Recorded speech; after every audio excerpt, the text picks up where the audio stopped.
Hello दोस्तों, राधे राधे। कैसे हो आप सभी? आशा करता हूँ बड़े ही अच्छे होंगे और कुशल मंगल होंगे। और मैं बताता हूँ मैं ही बड़ा ही अच्छा हूँ। तो हमने अभी तक काफी कुछ रिवाइज कर लिया जीएसटी के अंदर, और आज की क्लास बड़ी ही, मैं कह रहा हूँ कि बड़ी रोमांचक होने वाली है। क्योंकि आज आप क्या करने वाले हो, रिवर्स चार्ज मैकेनिज्म क्या होता है, ठीक है। उसके बाद आप देखोगे कि रजिस्ट्रेशन कैसे करते हैं हम, रजिस्ट्रेशन के बाद हमारे सस्पेंड कैसे किया जाता है, सस्पेंशन के बाद हमारी कैंसिलेशन कैसे होता है, रिस्टोरेशन कैसे होता है, रिवोकेशन कैसे होता है, सारी की सारी चीजें। और एक आप नया रूल सीखने वाले हो, रूल नंबर 10 भी, जो आधार के रिगार्डिंग आया है, ठीक है। किस को आधार देना है, किसे आधार नहीं देना, ये सारी सारी चीजें सीखने वाले हैं। तो आज की क्लास बड़ी ही इंपॉर्टेंट होने वाली है, ठीक है जी सर। तो चलो ज्यादा देरी नहीं करते हुए हम अपने नोट्स पर आते हैं। जी सर, आ गए हम तो नोट्स पर हैं? आप भी आ जाओ सर नोट्स पर। तो हम भी आ गए, आप भी आ गए। तो चलो दोस्त, करें स्टार्ट। जी सर, दोस्तों के साथ पढ़ने का मजा ही कुछ हो रहा है, ठीक है। आप और हम साथ साथ बैठे हैं, मैं यहाँ से पढ़ा रहा हूँ, आप वहां से पढ़ रहे हो, या फिर ऐसा करें हम दोनों ही पढ़ रहे हैं। हाँ सर, हाँ, आप हमें पढ़ा रहे हैं बड़े भाई की तरह, और हम आपके छोटे बहन भाइयों की तरह पढ़ रहे हैं और दोस्तों की तरह पढ़ रहे हैं, ठीक है जी बेटा। ठीक है, अच्छे नंबरों से पास होना, अच्छे मार्क्स लेके आने, साथ साथ करते जाओ। मैं कह रहा हूँ भाई साहब कंफर्म है, यही से पेपर आना और कहीं से नहीं आना, ठीक है जी सर। अब देखो, बात कुछ ऐसी है। पहले तो सर इसके बारे में थोड़ा सा बता दो ना हमें, यहाँ पर आने से पहले थोड़ा सा हमें बता दो। देखो दोस्त, हमने क्या किया, क्या किया है, ये है सप्लायर आदमी और ये है रिसिपिएंट आदमी। दो बंदे होते हैं, आपको ही पता है जी सर। मैंने कहा इसको मैंने सप्लाई किया, चाहे गुड्स हो चाहे सर्विसेज हो। सर नॉर्मली क्या होता है, ये व्यक्ति टैक्स की पेमेंट करता है, टैक्स की पेमेंट करता है। सर कैसे? मैंने कहा सिंपल शब्दों में, ये इसको मान लो 1 लाख का सेल किया, 1 लाख का सेल किया, और 18% जीएसटी था बेटा, 18,000 जीएसटी हो गया। तो 1,18,000 रुपए कौन किसको देगा सर? 1,18,000 रुपए रिसिपिएंट किसको देगा सर? रिसिपिएंट देगा सप्लायर को। रिसिपिएंट किसको देगा? सप्लायर को। अब ये क्या करेगा सप्लायर, 1 लाख तो खुद रख लेगा दोस्त, और 18,000 जो इसने एक्स्ट्रा लिए हैं, जो ये इसने एक्स्ट्रा लिए हैं टैक्स के नाम के, जो ये इसने एक्स्ट्रा लिए हैं टैक्स के नाम के, ये किसको दे देगा सर? ये गवर्नमेंट को दे देगा, ठीक है सर, गवर्नमेंट को दे देगा। सिंपल शब्द है, किसको दे देगा? गवर्नमेंट को पे कर देगा सर। आईटीसी वाईटीसी यूज कर लेगा, वो सारी सारी चीजें। जी सर बिल्कुल, हमें सब चीजें पता है। लेकिन मैं कहता हूं कई बार ऐसा होता है। क्या होता है? मैंने कहा लाइक भाई साहब, सप्लायर पर सप्लायर धोखेबाज है, या सप्लायर पे नहीं कर सकता। मतलब सप्लायर के अच्छे लिंक नहीं है, जीएसटी डिपार्टमेंट के साथ लिंक ही नहीं है, मतलब ये अनरजिस्टर्ड व्यक्ति है बेटा, ठीक है। इसके बड़े साहबों में बोलचाल नहीं है, ये अनरजिस्टर्ड व्यक्ति है। पहली बात, अगर हमें ट्रस्ट क्या नाम है, सप्लायर धोखेबाज है, हमें लगता है सप्लायर धोखेबाज है, या सप्लायर पर हमें किसी तरह का कोई ट्रस्ट नहीं है, विश्वास नहीं करते, या विश्वास तो करते बट सप्लायर से लेना नहीं चाहते। क्या बोला? सप्लायर पे ट्रस्ट तो है बट सप्लायर से लेना नहीं चाहते, क्यों? डरते हैं सप्लायर से, कभी कभी भाई साहब कोई दिक्कत ना क्रिएट कर दे। लाइक मैंने कहा देखो भाई साहब, ये अनरजिस्टर्ड है, तो इसको कहेंगे भाई साहब तू पे कर, टैक्स पे कर, टैक्स पे कर, टैक्स। ये टैक्स पे करेगा क्या? इसको टैक्स आरसीएम के अंदर टैक्स की लायबिलिटी, मतलब आरसीएम को ना, recipient is liable to pay the tax, जो रिसिपिएंट होता है गुड्स एंड सर्विसेज का। मैंने कहा ये पे करने के लिए क्या आईटीसी का यूज कर सकता है? सर कैसी कैसी गंदी गंदी बातें कर रहे हो, आईटीसी का तो यूज होगा ही नहीं, ITC is only use for the output tax liability, एक आउटपुट टैक्स लायबिलिटी के लिए यूज होगा। तो सर ये पहले कैश में पे करेगा, उसके बाद इसको आईटीसी मिल जाएगा। बात समझ आ रही है नहीं आ रही है? जी सर बात समझ आ रही है। मैंने कहा लाइक कई केसों में, लाइक मैंने कहा सप्लायर जो है एडवोकेट साहब है भाई साहब, एडवोकेट साहब वैसे ही डरते भाई साहब, जीएसटी डिपार्टमेंट कहता भाई साहब कहीं इससे मैं टैक्स मांगने चला गया। मैंने कहा भाई साहब टैक्स देना तो, और टैक्स देने के लिए मैंने कहा टैक्स देना तो, और भाई साहब टैक्स लेने के लिए आ गए इससे, और भी गए उल्टा एक केस ठोक देगा जीएसटी डिपार्टमेंट में। चलो भाई साहब अपील में चलते हुए करते ना, बोले ना ना ना ना हम एडवोकेट से नहीं मांगने वाले। बोला एडवोकेट तू आराम से शांति से बैठ, तू किसी भी कंपनी को, किसी भी मतलब तू जिसको सर्विस दे रहा है ना, हम उसको पकड़ेंगे और उससे हम जीएसटी ले लेंगे, चुपचाप ले लेंगे, ठीक है। वो कंडीशन देखेंगे किससे ले सकता है, किससे ले, अनरजिस्टर्ड होगा तो कैसे ले सकते हो, ठीक है। ओके सर, मोटा मोटा क्रक्स बता रहे हैं। एक कई बार ऐसा भी तो हो सकता है, कई बार ऐसा भी तो हो सकता है, लाइक मैं आपको इसी में बता रहा हूं। मैंने कहा ये लो भाई साहब, ये है सप्लायर भाई, ये रिसिपिएंट भाई, ठीक है। टी20 देखा अभी, वर्ल्ड कप टी20? हाँ सर, वर्ल्ड कप टी20 हम देख रहे हैं, हमने देखा है। मैंने कहा वर्ल्ड कप टी20 में देखो भाई साहब क्या हुआ, ये सप्लायर आदमी, ये रिसिपिएंट आदमी। तो सप्लायर का एग्जांपल ले लो, मैं कहता हूं विराट कोहली। भाई साहब बंदे ने भारत पाकिस्तान का मैच देखा था, हाँ भाई साहब मैंने को हारने वाला मैच जिता दिया बंदे ने। मैंने कहा देखो, अब ये ऐड करता है बेटा, इसकी जो जर्सी होती है इसके ऊपर ऐड होती है, भारतीय टीम की जर्सी पे ऐड होती है, हर एक टीम की जर्सी पे ऐड होती है। लाइक अपनी बायजूस वगैरह की चल रही है या फिर वीवो की, आइडिया की, कोई भी मान लो ये ऐड कर रहे हैं, ये ऐड कर रहे हैं बेटा, उस ऐड को क्या बोलते हैं, स्पॉन्सरशिप की सर्विस देते हैं, स्पॉन्सरशिप दे रहे हैं बेटा। मैंने कहा भाई साहब ये ऐड कर रहे हैं, सिंपल शब्दों में विराट कोहली ऐड कर रहे हैं, ठीक है। और रिसिपेंट आदमी कौन था, मान लो भाई साहब रिसिपेंट आदमी वैसे है तो बायजूस वाले ले ले, नहीं सर और कुछ ले लो ना, आइडिया वीडियो को हमें भी पता, लो भाई साहब ये हम ले लेते हैं, रिलायंस ले ले, हाँ रिलायंस वालों ने अपनी ऐड करवा ली, जियो जियो जियो जियो जियो, ठीक है, मान लो ऐड करवा ली, मैंने कहता हूँ मैंने कहा ये सप्लायर है। अब भाई साहब क्रिकेट के मैदान पे मार रहा है, लंबे लंबे छक्के मार रहा है, लंबे लंबे छक्के। अब डिपार्टमेंट वाले गए, जीएसटी डिपार्टमेंट वाले गए, और वो बाहर खड़े हैं, वो कोहली को कह रहे हैं, भाई साहब कोहली देखे जरा डिपार्टमेंट के लोग आए हुए, भाई साहब वो मतलब जैसे ही थोड़ा सा टी ब्रेक हुआ, ड्रिंक ब्रेक हुआ, ब्रेक के दौरान भाई साहब वो जाते हैं उनके पास, वाह भाई वाह साइन लेने के लिए आए, उन्होंने निकाला आगे भाई साहब चेक, बोला सर साइन कर दो, है चेक, चेक किस चीज का, बोला सर सुनो मेरी बात, आपने कितने की सर्विस दी है, आपने 10 लाख की सर्विस दी है उनको, 10 लाख पे 18% टैक्स हो गया सर, 1,80,000 दो, भाई साहब विराट कोहली तुम बैठ जाएगा चुपचाप, तेरी 1 लाख। अब भाई साहब बंदे का दिमाग कहीं और चला गया, अब वो कह रहा 1 लाख देने, अब कहा मैच खेलेगा क्या वो, इंडिया के लिए मैच खेलेगा वो, भाई साहब मैच आउट हो जाएगा, बोल पे आउट हो जाएगा बेटा, तो बोला नहीं भाई ऐसे मत करना, हमारी इंडिया टीम खेल रही है, ठीक है, स्पॉन्सरशिप की सर्विस जो दे रहे हो ना इसके अंदर हम, सुनो भाई साहब कोहली से नहीं लेने देंगे, बात कुछ ऐसे, कोहली को तो चुपचाप मैच में रन मारने दो, इससे टैक्स नहीं लेने देंगे, सप्लायर से नहीं लेने, क्योंकि जो सप्लाई कर रहा है ना, एडवर्टीजमेंट दे रहा है उनको, स्पॉन्सरशिप की सर्विस दे रहा है, यस सर, तो बोला इससे नहीं भाई साहब, रिसिपेंट से आप ले लेना। बात समझ में आई या नहीं आई? तो इस तरह के आप प्रोविजन देखने वाले हो और हम करने वाले, चलो सर हमसे अब इंतजार नहीं हो रहा, इतने अच्छे अच्छे प्रोविजन है और इतना इंपॉर्टेंट कंसेप्ट है, हाँ बहुत इंपॉर्टेंट है बेटा आरसीएम, तो चलो सर करते हैं। मैं कहता हूं आरसीएम रिवर्स चार्ज मैकेनिज्म क्या कहता है दोस्त, ये कहता है, बात कुछ ऐसी है, ये सबसे पहले जीटीए वालों की बात करता है, that is goods transportation agency. Sir इसके बारे में थोड़ा सा और बता दो। मैंने कहा देखो दोस्त सॉरी, ये सप्लायर आदमी, ये रिसिपिएंट आदमी, कहता है सप्लायर अगर जीटीए वाला है, गुड्स ट्रांसपोर्टेशन एजेंसी है, एक जगह से दूसरी जगह पर आपको गुड्स लेके जाया जा रहा है, कहता है हे भाई ट्रांसपोर्टर, तूने क्या लिया होगा, पीछे से भी सर्विसेज वगैरह ली होगी, गुड्स या सर्विस ली होगी, ट्रक वगैरह खरीदा होगा और कुछ खरीदा होगा, तो यहाँ पर तेरे को आईटीसी मिलनी चाहिए थी। बोला हाँ मेरे को आईटीसी मिलनी चाहिए थी, यहाँ पे मतलब तेरी आईटीसी खड़ी होगी, सिंपल शब्दों में तूने टैक्स की पेमेंट की थी इनवर्ट सप्लाई में, हाँ, तो कहता तेरे को आईटीसी वगैरह लेनी है, बोला हाँ, अब देखो, बोला तेरे को अगर आईटीसी लेनी है ना, तो हम तेरे ऊपर एक टेस्ट करेंगे, किस चीज का टेस्ट करेंगे, बोला तू कौन है, तू कहां से है और तू क्या दे रहा है कौन है, कहां से और क्या दे रहा है। देख भाई, कहता है अगर जीटी वाले आदमी, अगर तू आगे आउटवर्ड सप्लाई कर रहा है, और आउटवर्ड सप्लाई पर अगर आप कह रहे हो कि हम तो 12% की टैक्स कैटेगरी में आएंगे, बस नहीं, दैट इज सेंटर को कितना जाएगा सर, 6% चला जाएगा सेंटर और स्टेट को, 12 वाले क्या नाम टैक्स रेट को अडोप्ट कर रहा है, तो तेरे को आईटीसी दे देंगे हम, बात समझ आई नहीं। 12% में मतलब क्या हुआ, अगर आप 12% अडोप्ट करते हो तो आपके ऊपर एनसीएम लग जाएगा, normal charge mechanism, that is here GTA is liable to pay the tax, तो ये क्या करेगा सर, इसकी आउटपुट टैक्स लायबिलिटी भी आएगी और इसकी को आईटीसी भी मिल जाएगी, बात समझ आई नहीं आई जी सर। लेकिन कहता है भाई अगर तू कुछ और कर्मकांड करता है, कहता है नहीं मैं तो आरसीएम के तहत 5% पे करना चाहूंगा, मतलब 5% को अडोप्ट करता है, सिंपल शब्दों में क्या रखा है जीटीए वाले, अब तू टैक्स मत दे, अब तू जीएसटी मत दे, अब जो रिसिपिएंट है ना, रिसिपिएंट हमें 5% टैक्स देगा, बात समझ आई नहीं, 5% अब रिसिपिएंट देगा, लेकिन बोला जब रिसिपिएंट ने हमें 5% दिया ना, अब तेरे को अब जीएसटी तुझसे ले रहे, तो भाई साहब तुझे खाने भी नहीं देंगे, आईटीसी भी नहीं देंगे। इन सिंपल मैनर, अगर जीटीए वाला सर सर्विसेज प्रोवाइड कर रहा है, अगर वो 12% ही मैं कह रहा कि मैं तो 12% के हिसाब से खुद ही पे करने वाला हूं, तो उसको आईटीसी मिल जाएगी, लेकिन कहता नहीं मैं नहीं पे करने वाला, दैट इज अब आरसीएम के अंदर सामने वाला व्यक्ति 5% टैक्स पे करेगा, उसके टैक्स पे करने का सर उसका कोरस्पोंडिंग इफेक्ट क्या होने वाला है, उसका इफेक्ट ये होने वाला है बेटा, जीटीए वाले को हम आईटीसी नहीं देंगे अगर वो 5% कैटेगरी में फॉल करता है, दैट इज आरसीएम में फॉल करता है, तो वही बात कर रखी है, कह रखा देखो भाई साहब कुछ बात कुछ ऐसी है, कहता है देख दोस्त, कहता है इसके पास ऑप्शन है कि या तो आरसी में 5% ले ले, मतलब सामने वाला पे कर देगा जीटीए वाले, वहां पे तेरे को आईटीसी नहीं देंगे, जीटीए वालों को नहीं देंगे, उसको तो देंगे, रिसिपेंट को तो देंगे, यहाँ जीटीए की बात चल रही है, ओके सर। एनसीएम के अंदर अगर तू 12% लेगा तो तेरे को जीटीए वाले तेरे को आईटीसी भी दे देंगे, कोई दिक्कत वाली बात नहीं, तो उससे फिर प्रेम हो जाएगा हमें। कहता है अगर ये सप्लायर जीटीए है, ध्यान सुनो, अगर सप्लायर जीटीए है और रिसिपेंट है अदर देन नोट वन वाले, क्या कर रखा है, रिसिपेंट है अदर देन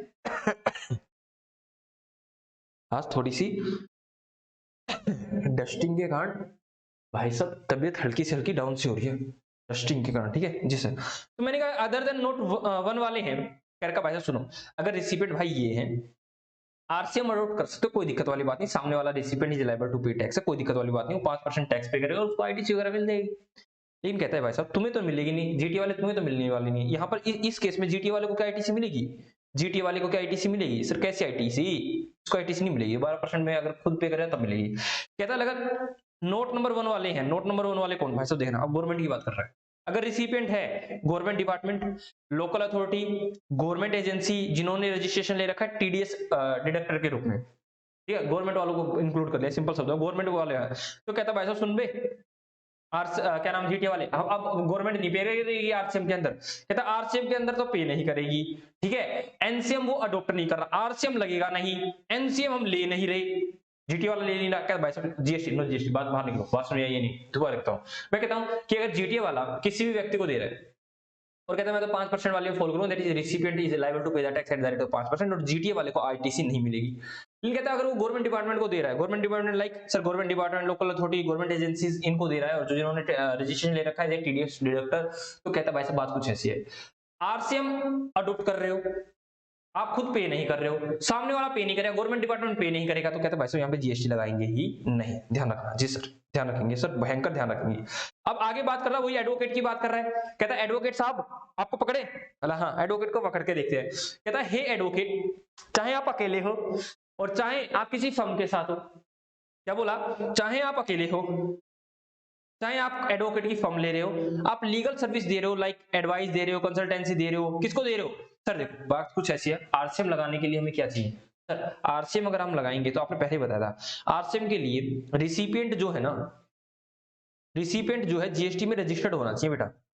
मैं कह रहा हूं सुनो सुनो, मैं किसी से सर्विस ले रहा हूं जिसपे आरसीएम लग रहा है, खुद सोचो यार मैं कैसे पे करूंगा, नॉर्मल एक मिस्टर रामू है, वो क्या नाम है सर्विस या गुड्स रिसीव कर रहा है, उस पे आरसीएम, क्या भाई साहब वो रजिस्टर्ड कहां है, अब आप परचून की दुकान पे सामान लेने जाते हो, आपको कोई कहते नहीं भाई साहब ये ले ले, और मोदी जी को और क्या नाम है फिर जो भी आपके स्टेट गवर्नमेंट उनको टैक्स पे करके, भाई साहब कैसी बात कर रहे हो, सबसे पहले जिससे आप आरसीएम के तहत टैक्स ले रहे हो ना, उसको रजिस्टर्ड होना चाहिए, अगर वो रजिस्टर्ड नहीं है तो भाई साहब आरसीएम कैसे ले सकते हो, आरसीएम नहीं लेना, या तो फिर उसको टैक्स की दुनिया से बाहर फेंको, या फिर क्या करो जीटीए वाले मतलब या फिर सप्लायर पर ही लगाओ, जो सप्लायर है जी सर। तो इसने क्या रखा है एडवोकेट वाला, अगर भाई साहब बिजनेस एंटिटी को दे रहा है, जो एक बड़ा बिजनेस एंटिटी है, मतलब 10 लाख 20 लाख को क्रॉस करे बैठा है, तो कहता है वहां पे तो आरसीएम लगा देंगे, that is recipient is liable to pay the tax. लेकिन अगर एक अनरजिस्टर्ड व्यक्ति को दे रहे हैं, भाई साहब अनरजिस्टर्ड व्यक्ति लाइक किसी मिस्टर रामू को एक एडवोकेट और सर्विस दे रहा है, तो सर रामू जीएसटी में रजिस्टर्ड नहीं है, तो अब क्या रामू से मांगोगे, नहीं सर रामू से तो मांग नहीं सकते, अब रजिस्टर्ड है, तो क्या एडवोकेट से मांगोगे, सर एडवोकेट से तो हम मांग नहीं सकते, केस ठोक देगा, तो क्या करोगे सर जीएसटी नहीं लगाएंगे, बात सुनिए जी सर, ठीक है, अनरजिस्टर्ड पर्सन या एक ऐसी एंटिटी जो 10 लाख 20 लाख के नीचे है, अनरजिस्टर्ड ही बोलते हैं उनको बेटा। आगे चलते हैं, कहता है देखो दोस्त बात कुछ ऐसी है, कहता है ये आर्बिट्रल ट्रिब्यूनल है, ठीक है, एक जॉइंट वेंचर की तरह होती है, मान लो हमें क्या चाहिए, हम कोर्ट के बाहर जा रहे हैं, चलो भाई साहब आर्बिट्रल ट्रिब्यूनल के पास जाते हैं, तो वो हमारे केस को सोल्व करने के लिए वो आर्बिट्रेट मतलब जज आते हैं, और वो मतलब रिटायर्ड जज वगैरह होते हैं, वो आते हैं और हमारा फैसला सुनते हैं और ऐसे से सोल्व करते हैं, हमारी क्या नाम है जो भी हमारा डिस्प्यूट था उसको सोल्व करते हैं। दो पार्टी गए, मैं और आप गए बेटा आर्बिट्रल ट्रिब्यूनल के पास, मेरा मसला था 5 करोड़ का, अब मैंने कहा था कि नहीं मेरे को 5 करोड़ देने, आप कह रहे नहीं 7 करोड़ देने, तो इस तरह से कहता है जो अमाउंट होता है ना, आप जिस डिस्प्यूट अमाउंट को लेके आए, तो उस अमाउंट का एक स्पेसिफिक परसेंटेज वो लेते हैं, लाइक उन्होंने कहा कि हम तो 2% लेंगे, तो 2% मैं उनको दूंगा, 2% आप उनको दोगे, तो हमने उसको पेमेंट किया, हाँ सर पेमेंट किया, उन्होंने अपने हमें को कुछ दिया, हाँ सर उन्होंने हमें सर्विस दी, हमने उनको पेमेंट की, तो बोला जाता भाई साहब ये आर्बिट्रल ट्रिब्यूनल कुछ नहीं देगा, श्रीमान जी बात कुछ ऐसी है, अगर आप गए थे, अगर आपके एक बिजनेस यूनिट है, अगर आप 10 लाख 20 लाख को क्रॉस कर रहे हो, मतलब आप रजिस्टर्ड आदमी हो, तो भाई साहब आरसीएम लगा देंगे, लेकिन अगर आप 10 लाख 20 लाख के दायरे से नीचे हो, या फिर आप अनरजिस्टर्ड व्यक्ति हो, एक कॉमन मैन हो, तो आपके ऊपर जीएसटी नहीं लगाया जाएगा, बात सुनिए, ये नहीं जी सर ये तो कॉमन थंबनेल है जीएसटी का, कि अगर मिल रहा है तो ले लेंगे और नहीं मिल पा रहा तो हम छोड़ देंगे, बात समझ में आई या नहीं आई जी सर। स्पॉन्सरशिप की सर्विसेज आ गई, अब हाँ वही कोहली वाला एग्जांपल ले रखा बेटा, सेम वही, बस वो मैंने वहां करा दिया था और यहाँ हम देख लेंगे, तो सर देखते हैं, कहता है स्पॉन्सरशिप की सर्विस वगैरह आ रही है, मैंने कहा ये है स्पोर्ट्स बॉडी या कोई कॉलेज है, कोई इंस्टीट्यूशन है, या एनी अदर शो वगैरह चल रहे हैं, दैट इज ये सप्लायर है, क्यों, क्योंकि ऐड करेंगे, यही बॉडी कॉर्पोरेट वगैरह, पार्टनरशिप फर्म वगैरह, ये बोले एप्पल वीवो, बोले भाई साहब हमें ऐड की जरूरत है, ये बोले हमें पैसे की जरूरत है, ये बोले हमें ऐड की जरूरत है। बोलो चलो भाई साहब दोनों मिल जाते हैं, तुम हमें ऐड दो हम तुम्हें क्या देंगे, पैसे देंगे, जैसे तुम हमें खून दो हम तुम्हें आजादी देंगे, वो वाली बात कर दी। ठीक है, तो क्या बोला, क्या बोला, बोला गया भाई साहब तुम हमें फंड दे दो भाई साहब, ये इन्होंने फंड दिया, इन्होंने इनको पब्लिसिटी दे दी, दैट इज ऐड दे दी, वही कोहली जी ने दी थी ना, अभी मैंने बताया था जी सर। तो बोला गया भाई साहब बात कुछ ऐसी है कि अगर अगर तो क्या कहता है दैट इज, भाई साहब यहाँ पे recipient liable to pay tax होगा, अभी आपने देखा जी sir recipient is liable to pay tax है। तो यहाँ पे बोला गया है कि हे भाई सप्लायर, सप्लायर कौन है, कहता है सप्लायर से माल जा रहा है बॉडी कॉर्पोरेट के पास या फर्म के पास, दैट इज जो रजिस्टर्ड है जीएसटी के अंदर, तो भाई साहब आर से माप लगा दो।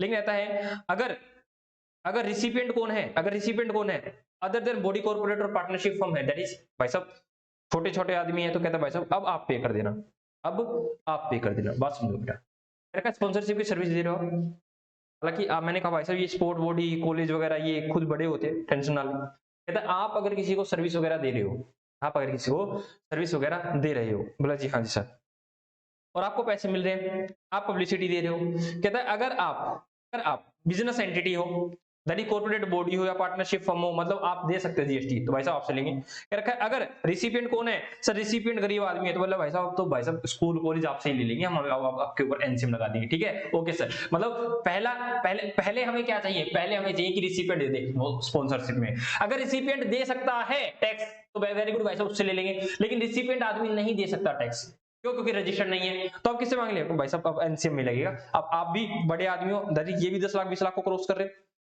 और ये भी 10 लाख 20 लाख को क्रॉस कर रहे हैं, तो कहता तुमसे ले लेंगे, लेकिन कहता नहीं नहीं नहीं तुम तो 10 लाख 20 लाख क्रॉस नहीं कर रहे, तुम तो छोटे आदमी, तो कहते हैं भाई साहब अब एनसीएम में आप दे देना हमें। बात समझ आई नहीं? जी सर बात समझ आ गई है। आगे चलो, कहता है एक अनरजिस्टर्ड व्यक्ति है, अनरजिस्टर्ड व्यक्ति से रजिस्टर्ड व्यक्ति से जा रहा है, तो भाई साहब तू तो टैक्स दे नहीं सकता और तेरे को छोड़ने वाले नहीं है, तू टैक्स हमें दे दे। बात समझ में आई या नहीं आई? जी सर बात समझ में हमें आ गई है। तो जल्दी से देखो, क्या कोई डाउट आपका इसमें,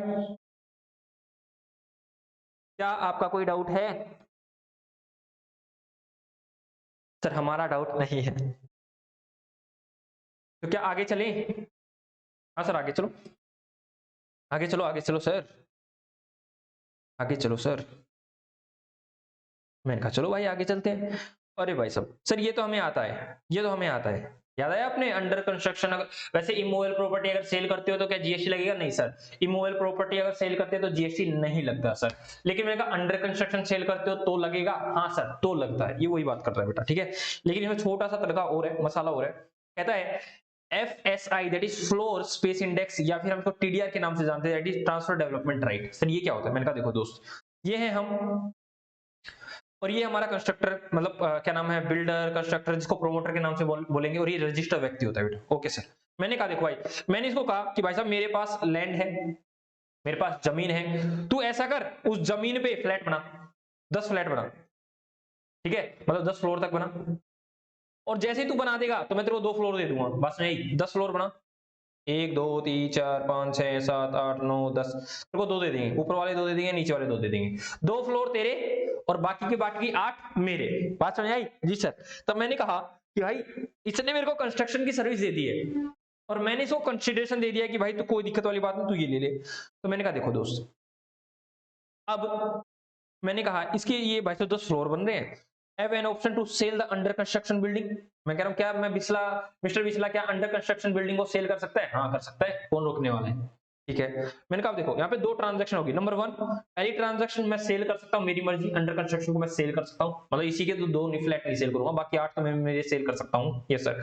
और दूसरी कि भाई मैंने इसको 2 फ्लैट देने हैं, तो 2 ट्रांजैक्शन होगी यहाँ पे। ये मेरा क्या नाम, लैंड एंड बिल्डिंग, मतलब मेरी बिल्डिंग लैंड से मेरी फ्लैट वगैरह बनाएगा, तो इसको 2 फ्लैट देने वाला हूँ मैं। और नीचे वाले में क्या था, सर मैं अंडर कंस्ट्रक्शन को भी सेल कर सकता हूँ। कहता है भाई सुनो, अब यहाँ पे 2 transaction, transaction number 1 under construction sale करना, ट्रांजैक्शन नंबर 2 दैट इज मैं उसको, उसने मुझे सर्विस दी, मैंने उसको कंसीडरेशन के रूप में 2 फ्लैट दिए। कहता है anyone is liable to pay tax, दोनों में से एक पे टैक्स लगेगा दोस्त। मतलब क्या, मैंने अंडर कंस्ट्रक्शन सेल नहीं किया तो वो टीडीआर और एफएसआई उस पे टैक्स लग जाएगा। ठीक है सर, मैंने बीच में ही सेल कर दिया तो अंडर कंस्ट्रक्शन को ही सेल, मतलब अंडर कंस्ट्रक्शन थी मैंने सेल कर दिया तो अंडर कंस्ट्रक्शन जितने में सेल किया है आपको उस पर जीएसटी लग जाएगा, लैंड का पोर्शन हटा के। याद आ रहा है? हाँ सर करा रहा था आपने, तो मैंने कहा उस पर लग जाएगा। ठीक है, फिर टीडीआर पे नहीं लगेगा। जी सर, वही बात करके देखो क्या रखा है। नंबर 1, अगर मैंने अंडर कंस्ट्रक्शन सेल कर दी तो जीएसटी लग जाएगा।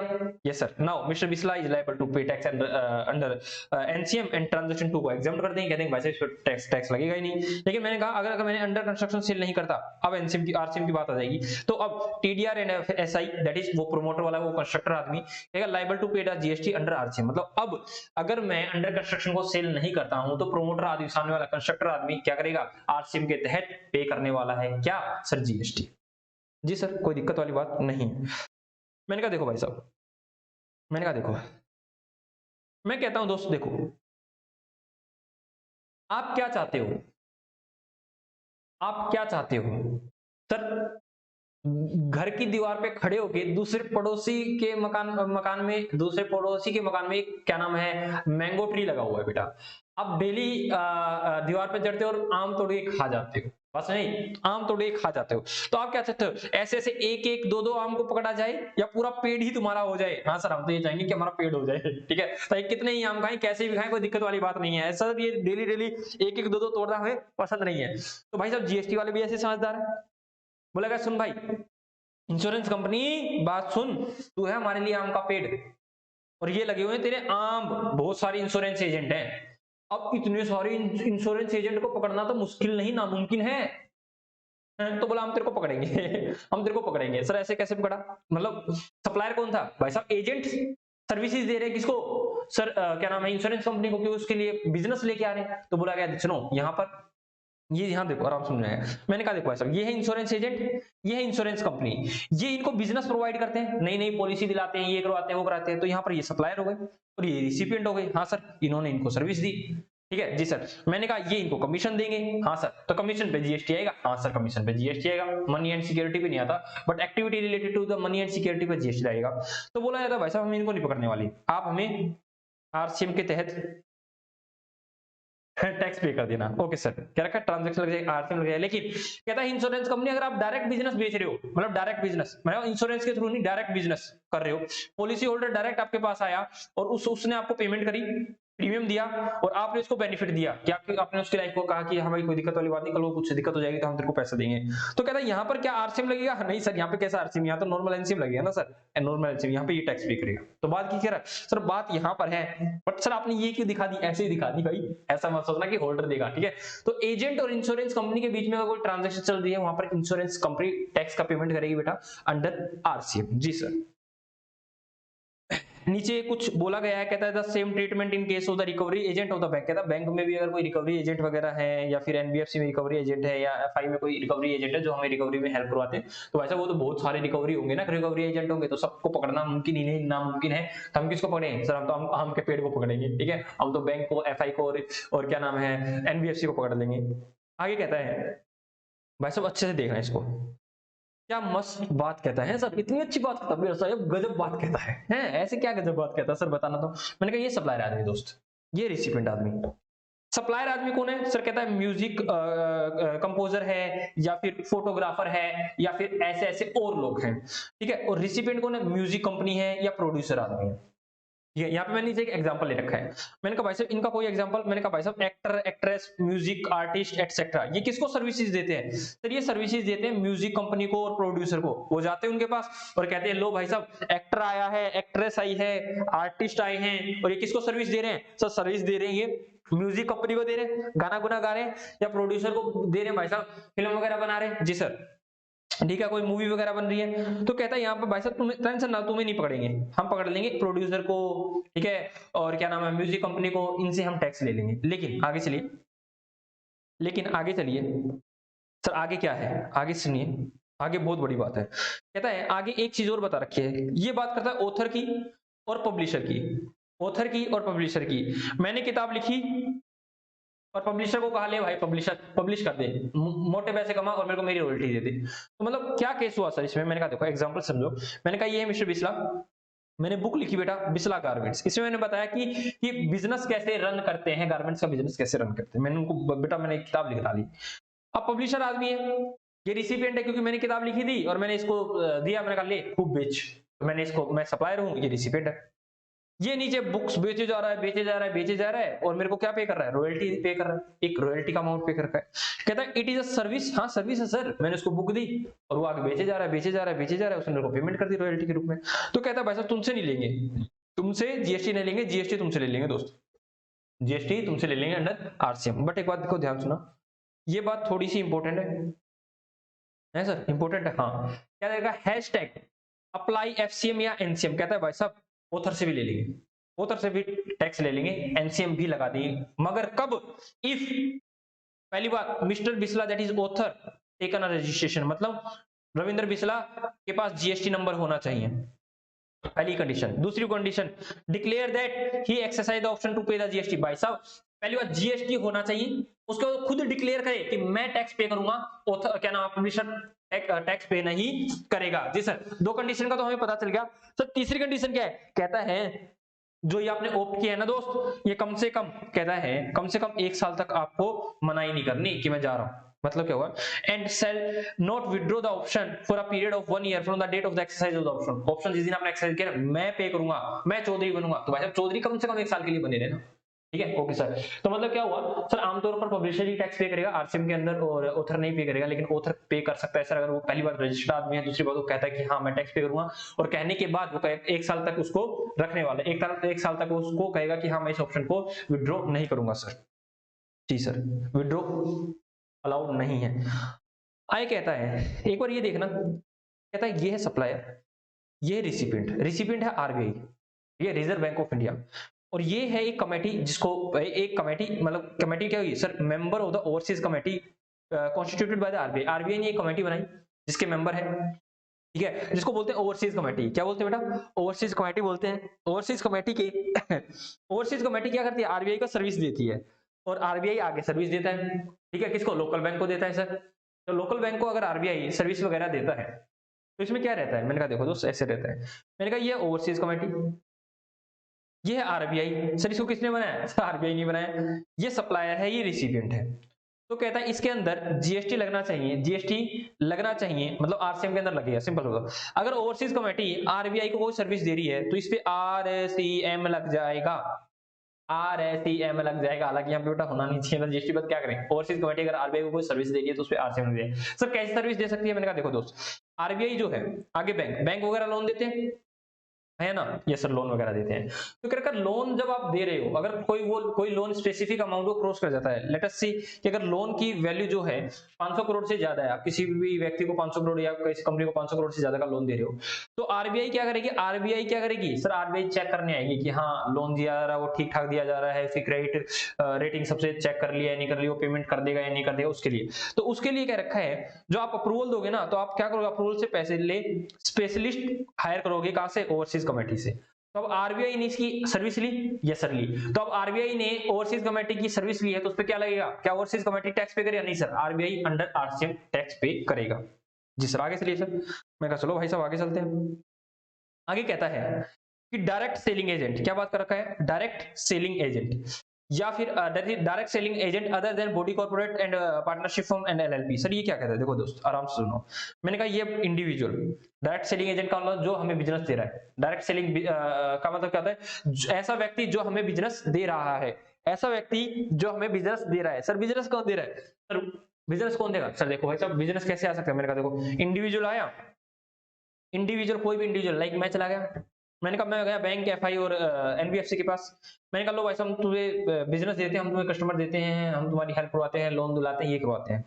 तो कहता है देखो दोस्त इंडिविजुअल है, अनरजिस्टर्ड होगा, बोला हाँ, तो बोला भाई साहब तू तो टैक्स पे नहीं कर सकता, तो यहाँ पर किससे लेंगे टैक्स, तो यहाँ से लेंगे आरसीएम से, इनसे लेंगे। बट दूसरे केस में कहता है कि अगर भाई साहब बॉडी कॉर्पोरेट पार्टनरशिप फर्म या एलएलपी है, ठीक है, ये सप्लायर है, ये किसको दे रहा है सर, सर्विस दे रहा है ये एनबीएफसी को, बैंक को या फिर एफआई को दे रहा है, तो कहता है भाई साहब सुनो अब तुम बड़े लोग हो, अब तुम बड़े लोग हो तो एनसीएम के अंदर खुद पे कर देना, हम इससे नहीं लेंगे, ठीक है, ओके सर कोई दिक्कत वाली बात नहीं। मतलब सर एक इंडिविजुअल दे रहा है तो आरसीएम लगेगा, और कोई body corporate partnership firm LLP अगर सर्विस दे रही है किसको, सर एनबीएफसी को दे रही है, एफआई को दे रही है, बैंक को दे रही है, वहां पर एनसीएम लग जाएगा। ओके सर आगे चलते हैं, कहता है देखो दोस्त, आगे कहता है वैसे एक बार बताओगे आपको कि सर ऐसा ऐसा क्यों कर रखा है, बेटा अब गवर्नमेंट चाहती है, क्या चाहती है? अब ये जो बिजनेस लेंगे ना आमतौर पर इन्हीं से लेंगे, क्यों? क्योंकि इनसे, इनको सर्विस लेने में कोई बेनिफिट मतलब नुकसान नहीं है, लेकिन इनसे लेने में नुकसान है। क्या? इंडिविजुअल इनके नाम का टैक्स इसको पे करना पड़ रहा है ना? तो अब गवर्नमेंट क्या चाहती है? गवर्नमेंट चाहती है कि भाई साहब ज्यादा से ज्यादा लोग इंडिविजुअल नहीं, बॉडी कॉर्पोरेट पार्टनरशिप फॉर्म या एलएलपी की फॉर्म में आए, ये उनका मेन मोटिव है। अरे सर, ये डायरेक्टर फिर भाग आया, ये डायरेक्टर फिर भाग गया। सर डायरेक्टर, डायरेक्टर को बड़ी मुश्किल से तो हमने सीख साख के हमने साइड में किया था, और हमें पता भी है सर, जो आप बताने वाले हो ना हमें पता है, क्योंकि ऑलरेडी आप बता के आ चुके हो। सर क्या बता के आ चुके हो आप? देखो बेटा, मैंने वो क्या बताया था, services by the director to the company. पहली बात sir, services by the director to the company, पहले सोचते हैं सर, डायरेक्टर एक एम्प्लॉय है और डायरेक्टर कंपनी डायरेक्टर को कोई पैसा दे रही है, चाहे वो बॉडी को मतलब गवर्नमेंट कंपनी हो या नॉन गवर्नमेंट कंपनी हो, ठीक है? तो क्या होगा सर, पहली बात तो वो सैलरी है, सैलरी जीएसटी की दुनिया से बाहर है। दूसरा, मैंने कहा सर अगर वो पार्ट टाइम डायरेक्टर है तो सर वो अगर गवर्नमेंट कंपनी का है तो भी जीएसटी की दुनिया से बाहर है, एग्जाम्प्ट कर रखा है। मैंने कहा नहीं, अगर वो नॉन गवर्नमेंट कंपनी का, अगर मतलब नॉन गवर्नमेंट बॉडी का अगर वो डायरेक्टर है तो, पार्ट टाइम डायरेक्टर है तो हाँ सर अब जीएसटी लग जाएगा। उसने सर्विस दी, अब जीएसटी लग जाएगा, और जीएसटी कौन पे करेगा? कंपनी पे करेगी। याद है सारी सारी चीजें? जी सर। मैंने कहा देखो, अगर वो गवर्नमेंट कंपनी का डायरेक्टर है, चाहे वो होल टाइम डायरेक्टर हो चाहे पार्ट टाइम डायरेक्टर हो, जीएसटी तो है ही, गवर्नमेंट कंपनी से बाहर फेंक रखा है। क्या नॉन गवर्नमेंट कंपनी का अगर वो डायरेक्टर है, कहता है होल टाइम डायरेक्टर है, सैलरी आ गई, सैलरी जीएसटी की दुनिया से बाहर है। लेकिन बात आती है part time director, part time director की जीएसटी लगा देंगे। जीएसटी क्या डायरेक्टर से मांगोगे? डायरेक्टर कंपनी को सर्विस दे रहा है, किससे मांगोगे? कंपनी से मांगेंगे। बहुत सारे डायरेक्टर हैं सर, डायरेक्टर को नहीं पकड़ेंगे हम तो सर, आम के पेड़ को पकड़ेंगे, आम को नहीं पकड़ेंगे। बात समझ आई? नहीं आई? जी सर। तो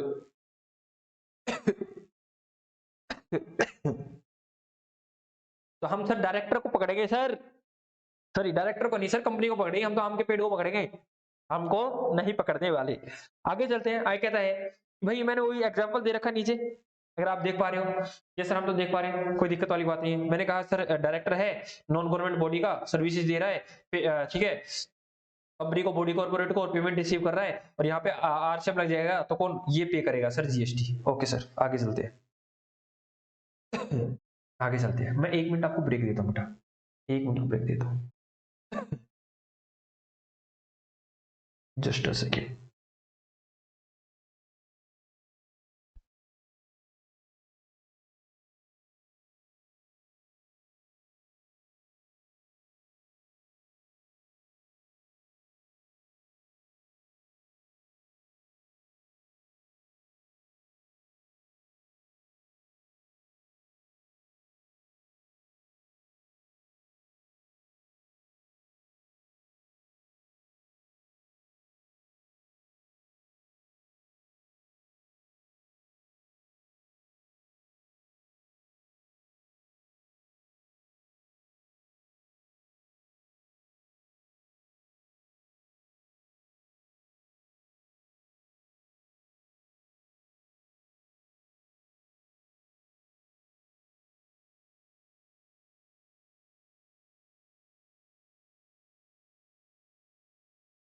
हाँ जी, करें स्टार्ट? जी sir.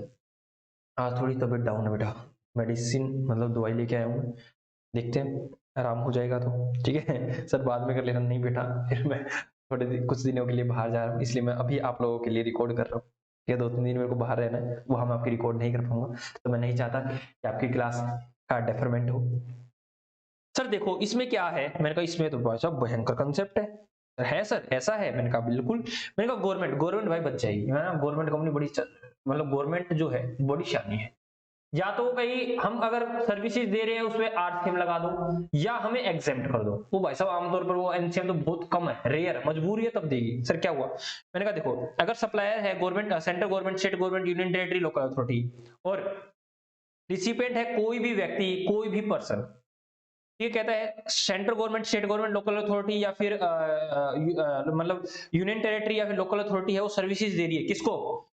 Central government, union territory, state government और लोकल अथॉरिटी। भाई साहब जीएसटी नहीं है, जीएसटी की दुनिया से बाहर फेंक दिया। आगे कहता है अनरजिस्टर्ड पर्सन को दे रहे हो, जीएसटी की दुनिया से बाहर फेंक दिया। कह रखा है अगर आप किसको दे रहे हो? बिजनेस एंटिटी को दे रहे हो जिसकी 10 लाख या 20 लाख, मतलब वो रजिस्टर्ड नहीं है, रजिस्टर्ड नहीं है, जीएसटी से बाहर। बात सुनिए, ये नहीं भाई साहब, पहले खुद को बाहर फेंका, अनरजिस्टर्ड को बाहर फेंका, बिजनेस एंटिटी जो 10 लाख 20 लाख के अंडर है उनको बाहर फेंका। अब आगे आ जाओ। कहता है लेकिन जो बिजनेस एंटिटी 10 लाख या 20 लाख से क्रॉस कर जाती है, कहता है भाई साहब अब तुम करना ऐसा करना, हमारी जगह टैक्स तुम पे कर देना, ठीक है। तो यहाँ पर क्या लग जाएगा, आरसीएम। जी सर, बात समझ आई नहीं? जी सर। लेकिन भाई साहब नीचे वाली चीजें मेरे को बड़ी इंपॉर्टेंट लगती है और ये इंपॉर्टेंट भी है सर। तो चलो हम भी सर इसको अच्छे से करके जाएंगे। मैं इसने कहा कि अगर services by the government, government services दे रही है किस चीज की, भाई साहब इन चारों को याद करना, renting of immovable property, post office, aircraft या वेजल, और ट्रांसपोर्टेशन ऑफ गुड्स कर रहे हो, पैसेंजर कर रहे हो। इनको स्पेशली लाया गया था जीएसटी के अंदर। पहले कह रहे थे हम इसको भाई साहब इनको अगर बाहर निकाल दिया तो प्राइवेट लोग रह जाएंगे, क्योंकि ये आप देखो 1 2 3 4 ये ऐसी चीजें हैं जो गवर्नमेंट, मतलब गवर्नमेंट भी देती है और नॉन गवर्नमेंट दे रही, प्राइवेट सेक्टर वाले भी देते हैं और क्या नाम है गवर्नमेंट वाले भी देते हैं। तो भाई अगर गवर्नमेंट टैक्स नहीं लगाएगी तो कम हो जाएगा, तो लोग प्राइवेट सेक्टर वालों के पास कौन आएगा, कोई भी नहीं आएगा। तो बोला गया प्राइवेट सेक्टर वाले हाथ जुड़ गए, हे जीएसटी डिपार्टमेंट ऐसा ना कर, या तो तू हमें भी जीएसटी से मुक्त कर दे या खुद जीएसटी में आ जाए। तो भाई साहब उनको तो मुक्त करने वाले नहीं है, क्योंकि हमें क्या चाहिए, हमें प्रेम है टैक्स से। बोला नहीं नहीं तुम्हें तो मुक्त नहीं करेंगे, हम हमारे ऊपर टैक्स लगा लेंगे, हम टैक्स लगाएंगे। तो क्या बोला गया कि अगर रेंटिंग ऑफ इमूवेबल प्रॉपर्टी कर रहे हो, B2B कर रहे हो तो आरसीएम लग जाएगा, समझना। B2B कर रहे हो that is renting of immovable property, अगर B2B कर रहे हो दैट इज भाई साहब सेंट्रल गवर्नमेंट है, एग्जांपल लेते हैं, और रजिस्टर्ड टैक्सेबल पर्सन है, तो कहते हैं वहां तो हम आरसीएम लगा देंगे। लेकिन अगर B2C है दैट इज अनरजिस्टर्ड है, तो बोला हम एनसीएम के अंदर हम टैक्स पे करेंगे, दैट इज वही गवर्नमेंट पे करेगी। जी सर। आगे कहता है post services, that is post office की सर्विस दे रहे हो, यहां पर हमेशा एनसीएम लगेगा, गवर्नमेंट ही पे करेगी, हमेशा गवर्नमेंट पे करने वाली है।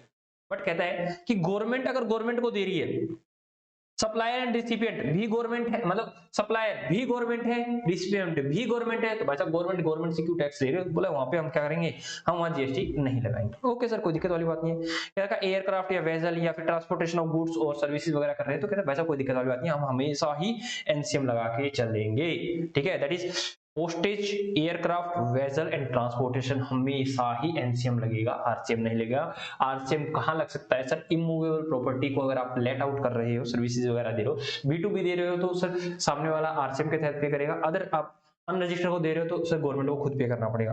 मगर इनके अलावा कोई भी सर्विसेज हो तो बेटा ऊपर आ तो गई, इनके अलावा कोई भी सर्विस हो तो recipient is liable to pay the tax, जो कह भी रखा है। Rest all the services RCM लग जाएगा। लेकिन सर ये नीचे क्या है, भाई मैंने आपको अमेंडमेंट में भी करवाई थी क्या, services under article number 243G और W वाली, वही लैंड कंसोलिडेशन, लैंड सैनिटेशन या फिर पार्किंग लॉट्स बनाना, वो सारे स्ट्रीट लाइट लगाना, उसके अंदर बेटा उसमें तो जीएसटी लगता ही नहीं, जो गवर्नमेंट कंपनी दे रही है वो लग ही नहीं रहा। जी सर, मतलब गवर्नमेंट को तो बाहर फेंक रखा है ना, ऐसा गवर्नमेंट को बाहर फेंक रखा, बाद में उनको क्या नाम है अभी ऐड किया, लोकल अथॉरिटी वगैरह उनकी बात करते हो, हाँ उनको अलग कर रखा है। जी सर, आगे चलते हैं, आगे चलते हैं, आगे चलते हैं, आगे चलते हैं। कहता है देखो दोस्त, अगर अगर सप्लायर कौन है, any person other than the body corporate, और रिसिपिएंट कौन है, एक रजिस्टर्ड व्यक्ति, दैट इज सिंपल शब्दों सिक्योरिटी की बात करता है। यह है सिक्योरिटी एजेंसी, ठीक है। सिक्योरिटी एजेंसी जो क्या करती है, सिक्योरिटी प्रोवाइड करती है, गार्ड प्रोवाइड करती है, ठीक है। Security guard, security guard, security guard देती है, ठीक है, एजेंसी। तो कहता है अगर आप शोरूम को, सोसाइटी को, हॉस्पिटल को, होम को, एटसेट्रा को दे रहे हो और ये रिसिपिएंट है, और रिसिपिएंट कौन है बेटा, रजिस्टर्ड है, जीएसटी के अंदर रजिस्टर्ड है, बोला गया तुमसे नहीं लेंगे, तुमसे हम जीएसटी नहीं लेंगे, जीएसटी हम आरसीएम के तहत इनसे लेंगे। बात समझ आई है नहीं? जी सर, बात समझ आएगी। लेकिन एक बात और सुने, क्या रखा है कि अगर ये सिक्योरिटी एजेंसी, अगर आप गवर्नमेंट डिपार्टमेंट को, लोकल अथॉरिटी को, गवर्नमेंट एजेंसी को जिन्होंने टीडीएस डिडक्टर के रूप में रजिस्ट्रेशन ले रखा है, या कंपोजिशन स्कीम वाले व्यक्ति को, कंपोजिशन स्कीम वाला व्यक्ति कौन होता है, हाँ हाँ हाँ सर आ गया, जो आईटीसी वगैरह नहीं ले सकता, कहता है इनको अगर आप दे रहे हो, अगर ये रिसिपिएंट है, तो भाई साहब सुनो, गवर्नमेंट खुद तो पे नहीं करने वाली, आरसीएम में नहीं पे करेगी, तो क्या बोला, इस केस में तुम पे कर देना। बात समझ आई? ये सर अगर सिक्योरिटी एजेंसी किसी भी रजिस्टर्ड व्यक्ति को दे रही है तो आप तो आरसीएम लग जाएगा, बट अगर गवर्नमेंट डिपार्टमेंट को दे रही है या फिर कंपोजिशन स्कीम वालों को दे रही है तो वहां पे एनसीएम लग जाएगा। बात ध्यान सुनना बेटा, ये इंपॉर्टेंट है। कहता है सिक्योरिटी की सर्विस अगर आप स्कूल वगैरह को दे रहे हो, ये एग्जामिनेशन में आप पढ़ने वाले हो कि अगर आप स्कूल वगैरह को दे रहे हो तो वहां पर जीएसटी है ही नहीं। बात समझ नहीं है? यस सर, मतलब सिक्योरिटी की सर्विस अगर किसी स्कूल को दी जा रही है तो वहां पर जीएसटी ही नहीं है, ना एनसीएम लगेगा ना आरसीएम लगेगा, या आरसीएम कुछ भी नहीं लगेगा, वो जीएसटी से परे है बेटा, जीएसटी से दूर है। अब आगे देखो क्या रखा है, अगर ये बिजनेस फैसिलिटेटर है, ये सर्विसेज दे रहा है अपनी किसको, बैंक को, इन अर्बन, कहता है वो जो कमीशन लेगा, मतलब बिजनेस फैसिलिटेटर जो भी सर्विसेज देगा किसी बैंक को, अर्बन बैंक को देगा, तो कहता है वहां पे जीएसटी तो लगेगा लेकिन आरसीएम के तहत लगेगा। ठीक है, दैट इज यहाँ पे कौन, bank liable to pay tax. ठीक है, लाइक फिल द फॉर्म वगैरह ये बता रखा। बिजनेस फैसिलिटेटर कौन होता है, तो जो हम बैंक के अंदर घुसते हैं वो बैठा हुआ होता है, उससे हम कई बार चेक भी फिल करवाते हैं, पेइंग स्लिप भी करवाते हैं, विड्रॉल स्लिप भी भरवाते हैं, सब फिल करवाते हैं, वो बैठा हुआ था, वो छोटा आदमी बैठा होता है ना, हेल्प करता है, हाँ आ जाओ भाई साहब हम आपकी हेल्प करते हैं, ये वो आदमी है बेटा। जी सर। आगे क्या कहता है भाई साहब, ये कहता है एजेंट ऑफ बिजनेस कोरस्पोंडेंस या फिर एजेंट ऑफ बिजनेस कोरस्पोंडेंट और business correspondent. Sir agent of business correspondence और बिजनेस कोरस्पोंडेंट ये क्या होता है, मैंने कहा देखो दोस्त आराम से देखा, मैं कहता हूं ये देखो, ये है एजेंट, ये है बिजनेस कोरस्पोंडेंट। फिर बिजनेस कोरस्पोंडेंट होता क्या है मैं बताता हूं बेटा, ये एक छोटा बैंक होता है, एक छोटा बैंक होता है। सिंपल शब्दों में जैसे बेटा आजकल मोबाइल शॉप की दुकान नहीं होती, हाँ ऐसे ही इसी तरह से खुला होता है।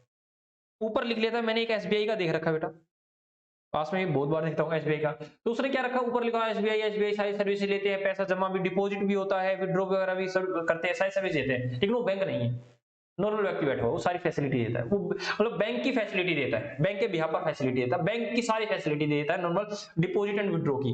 और वो बेटा मेरे को पता है 1% कमीशन चार्ज करता है वो, जब हम जमा करवाते हैं उसको पैसे देते हैं तो 1% चार्ज लेता है। जी सर, तो इसने उसी की बात कर रखी है, कहता है एक ये कहते हैं माइक्रो बैंक ब्रांच होती है, जनरली कमीशन की 1% होती है। ठीक है, सर्विस देते हैं कस्टमर को, किसको सर, कस्टमर किसे, बैंक के कस्टमर को देते हैं, to deposit and withdraw the amount from the bank account. जी सर, ठीक है ओके सर। तो इसका एजेंट इसको सर्विस दे रहा है, ये इसको कमीशन दे रहा है, तो यहां से भाई साहब एजेंट, एजेंट का रजिस्टर्ड होगा, बहुत सारे एजेंट होंगे, तो एजेंट को तो पकड़ेंगे ही नहीं हम, इसको पकड़ेंगे आरसीएम के तहत बिजनेस कोरस्पोंडेंस तेरे को पकड़ देंगे। लेकिन आगे क्या कहता है कि अगर आप बिजनेस कोरस्पोंडेंस, आप बड़े ही आदमी हो, कह भी रखा है, ये कहता है आप सर्विस दे रहे हो बैंक को, अर्बन बैंक को आप सर्विस दे रहे हो, कहता है और आपको कमीशन मिल रहा है, इसको कमीशन भी तो मिलेगा, हाँ सर कमीशन मिलेगा क्योंकि बैंक के बिहाफ पे काम कर रहा है, तो कहता है इस पे आरसीएम लगा देना। मतलब क्या हुआ sir, business correspondence that is एक माइक्रो ब्रांच है, वो अगर एजेंट की सर्विस ले रही है तो उस पे तो आरसीएम लग जाएगा, लेकिन वो अगर बिजनेस कोरस्पोंडेंस को सर्विस दे रहा है, सर सर्विस दे रहा है बैंक को, तो अर्बन बैंक को जो सर्विस दे रहा है, तो कहता है वहां से भी कमीशन आएगी, तो कहता है वहां से कमीशन आई तो खुद बड़ा आदमी है, तो खुद रजिस्टर्ड आदमी है, तो किसी और का तो आरसीएम के अंदर फॉल कर रहा है, आरसीएम पे कर रहा है, तो क्या हमारे भी पे तो एनसीएम में टैक्स नहीं पे कर सकता, हाँ सर, तो मतलब यहाँ तो लगेगा एनसीएम, ये ऊपर बात इस पॉइंट की कर रहा है, ये मैंने एक्स्ट्रा पॉइंट आपको जानबूझ के समझाने के लिए ले लिया। जी सर, तो मतलब बिजनेस कोरस्पोंडेंस एजेंट से सर्विस ले रहा है वहां पे आरसीएम लगेगा, और आगे बैंक को सर्विस दे रहा है वहां पर एनसीएम लग जाएगा। जी सर। आई कहता इंपोर्टर है भाई साहब, कैसी बात कर दी सर, इंपोर्ट एक्सपोर्ट से तो हम भली भांति परिस्थिति है, आउटसाइड इंडिया, इंडिया में माल आ रहा है, तो सर हम बाहर वाले से तो टैक्स ले नहीं सकते, सप्लायर से तो ले नहीं सकते, हमारी मजबूरी है, इंपोर्टर टैक्स दे दे, इंपोर्टर टैक्स दे दे, आरसीएम में ले लेंगे। जी सर, कहता है note in all the above provision of the RCM recipient is in the taxable territory, मतलब recipient जो है भारत का है, हाँ सर बाहर का होगा तो कहां उससे आरसीएम, कहां उसको जीएसटी में रजिस्टर्ड करवाएंगे, तो मैंने इसको ध्यान रखना। जी सर, मतलब भारत का नहीं है तो आरसीएम नहीं लगा सकते हैं। अरे सर ये छोटी छोटी बात है, ये तो हमें पता है, कह रखा मैक्सिमम रेट अंडर जीएसटी 40% है, नोटिफाइड नहीं है वो अभी, नाम नाम का है, अभी कभी नोटिफाइड करेंगे तब देख लेंगे।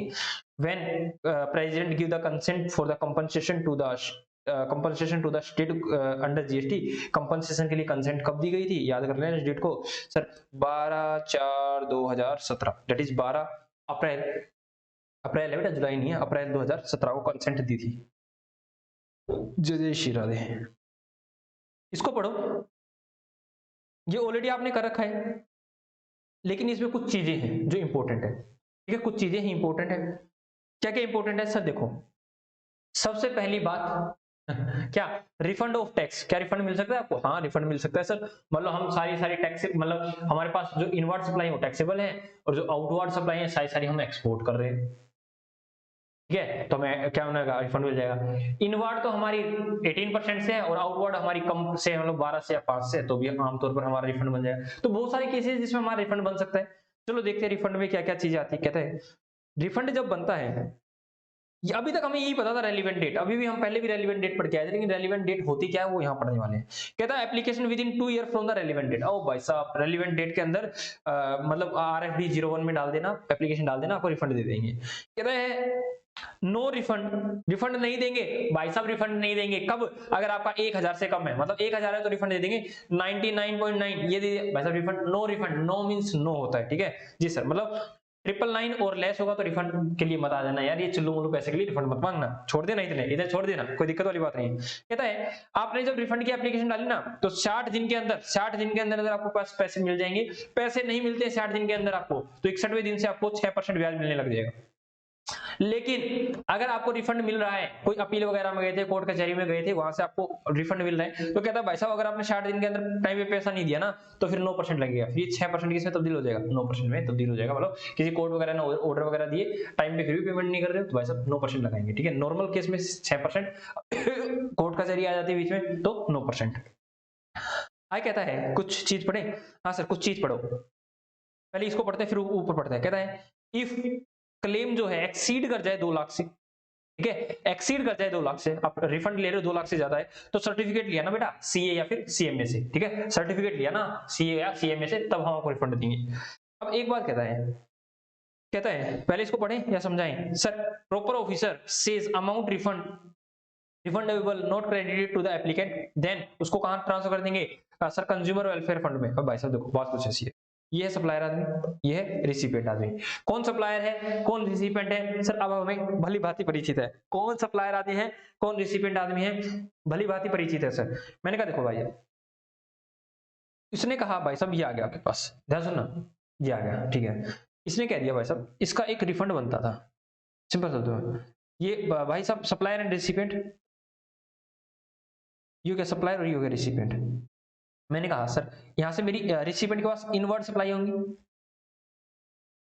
इनवर्ट सप्लाई आई होंगी, yes sir inward supply I. तो मैंने कहा क्या मुझे यहाँ का आईटीसी मिलना चाहिए था? हाँ सर यहाँ मुझे आईटीसी मिलना चाहिए था, यहाँ मुझे आईटीसी मिलना चाहिए था।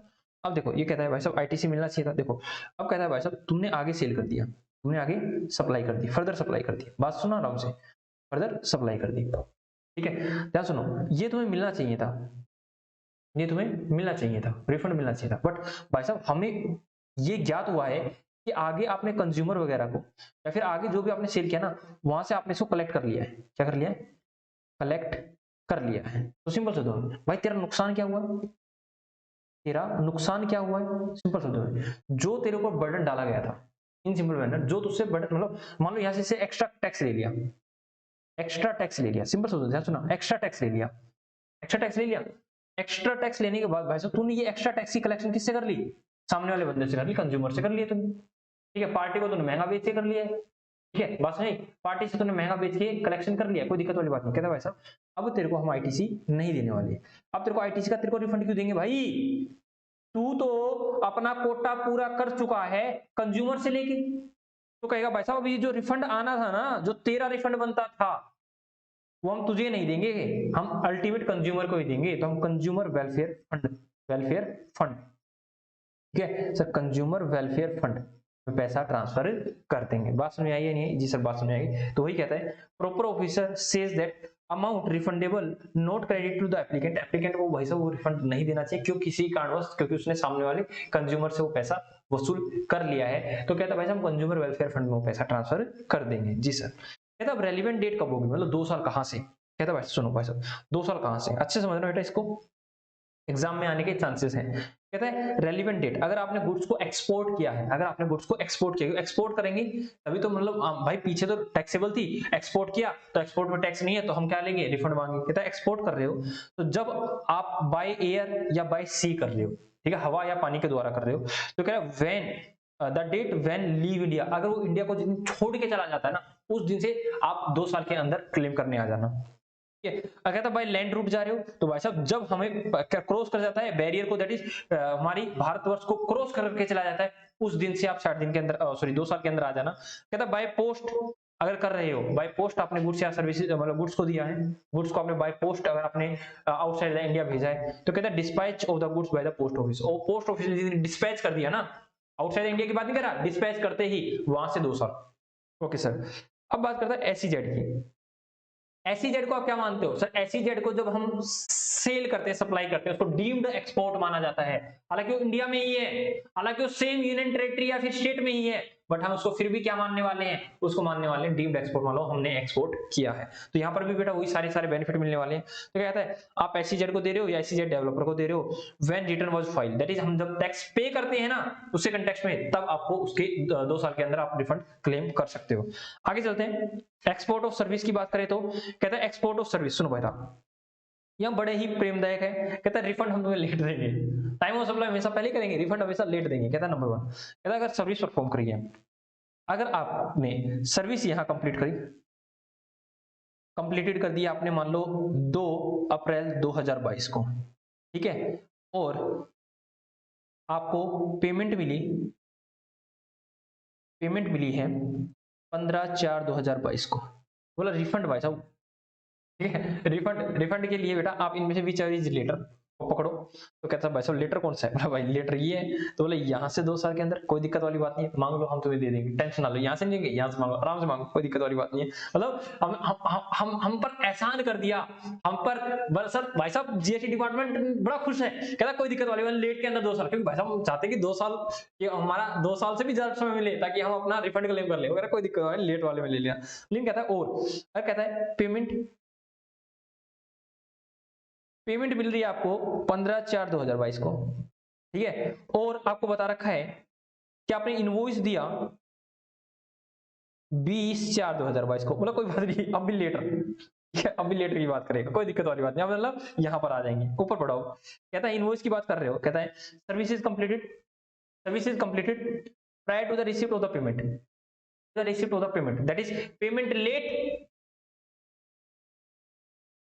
ठीक है, देखो service completed prior to the receipt of the payment, payment receive करने से पहले, तो क्या होगी, date of receive of the payment हो जाएगी, यस सर पेमेंट हो जाएगी, कोई दिक्कत वाली बात नहीं, जी सर कोई दिक्कत वाली बात नहीं है। लेकिन कहता है पेमेंट रिसीव्ड इन एडवांस, मतलब पेमेंट आपको पहले मिल गई, prior to the date of issue of the invoice आपने बाद में इशू किया, तो इनवॉइस की डेट को ले लेंगे। बात समझ आई है? जी सर बात समझ में आ गई है। आगे चलते हैं सर, आगे चलते हैं। कहता है अगर कहीं आपका कोर्ट वगैरह, कोर्ट का ट्राइब्यूनल का ऑर्डर आया है, तो जिस दिन ऑर्डर आया उसके 2 साल के अंदर अंदर, ठीक है, ऑर्डर डिसीजन आया, tax paid on provisional basis, बेटा कई बार क्या होता है, हम इंपोर्ट वगैरह करते हैं, ये यूएसए था, यूएसए से इंडिया आया, हमने पूछा कि भाई ये बताओ ये एक आइटम है, इस आइटम पर क्या टैक्स रेट लगेगा, GST, उनको भी नहीं पता था, हमें भी नहीं पता था, बोला कोई दिक्कत वाली बात नहीं है, आप ऐसा करो अभी आप प्रोविजनली, मतलब हमें डाउट था 18 लगेगा या 12 लगेगा, तो कहता है कि अभी तो हमें भी नहीं पता, आप ऐसा करो 18 के हिसाब से टैक्स पे कर दो, 18 के हिसाब से पे कर दो, बाद में फाइनल आएगा तब देखते हैं। फाइनल मतलब पता चला कि इस पे तो 16 मतलब 12 लगना था, तो 6% हमें रिफंड होगा, क्या होगा, रिफंड होगा। तो रिफंड कब से, जब फाइनल ऑर्डर आया तब से 2 साल कैलकुलेट करेंगे। क्या कहता है द डेट, क्या कहता है the date of adjustment of the tax after the final assessment, मतलब फाइनल असेसमेंट होगा उस दिन के 2 साल के अंदर अंदर आप हमारे पास आ जाना। In case of person other than the supplier, कहता है वैसा सप्लायर के अलावा कोई आपसे अगर क्या नाम है रिफंड मांग रहे हैं, सप्लायर के अलावा रिफंड कौन मांग सकता है, अरे भाई साहब सुनो, ये है सप्लायर आदमी, ये रिसिपिएंट आदमी, यहाँ पर RCM लग रहा था, तो RCM में तो इसने टैक्स पे किया होगा, इसने RCM के अंदर टैक्स पे कर दिया, ये आगे एक्सपोर्ट कर रहा है, तो क्या करेगा, ये इसका रिफंड नहीं मांगेगा, हाँ सर ये रिफंड मांगेगा, तो कब मांगेगा, ठीक है, क्या रखा the date on the receipt of the goods and the services, जिस दिन इसने गुड्स और सर्विस को रिसीव किया था उसके 2 साल के अंदर अंदर RCM लिख भी रखा है। आगे कहता है इन एनी अदर केसेस, कोई भी इसके अलावा कोई अलग केस है, तो आप जिस दिन आपने टैक्स की पेमेंट की ना, ठीक है, टैक्स की पेमेंट करी उसके 2 साल के अंदर, लाइक मेरा टैक्स बनता था 1000, मैंने पे कर दिया कितना ₹10,000, तो कहता है भाई साहब 9000 कब लोग, जिस दिन आपने पेमेंट की थी ना उसके 2 साल के अंदर अंदर आप रिफंड की एप्लीकेशन डाल देना, हम आपको रिफंड कर देंगे। बस समझ आई या नहीं आई? जी सर। अब एक चीज को इसको ध्यान रखो, आर्टिकल नंबर 279 याद आ रहा है?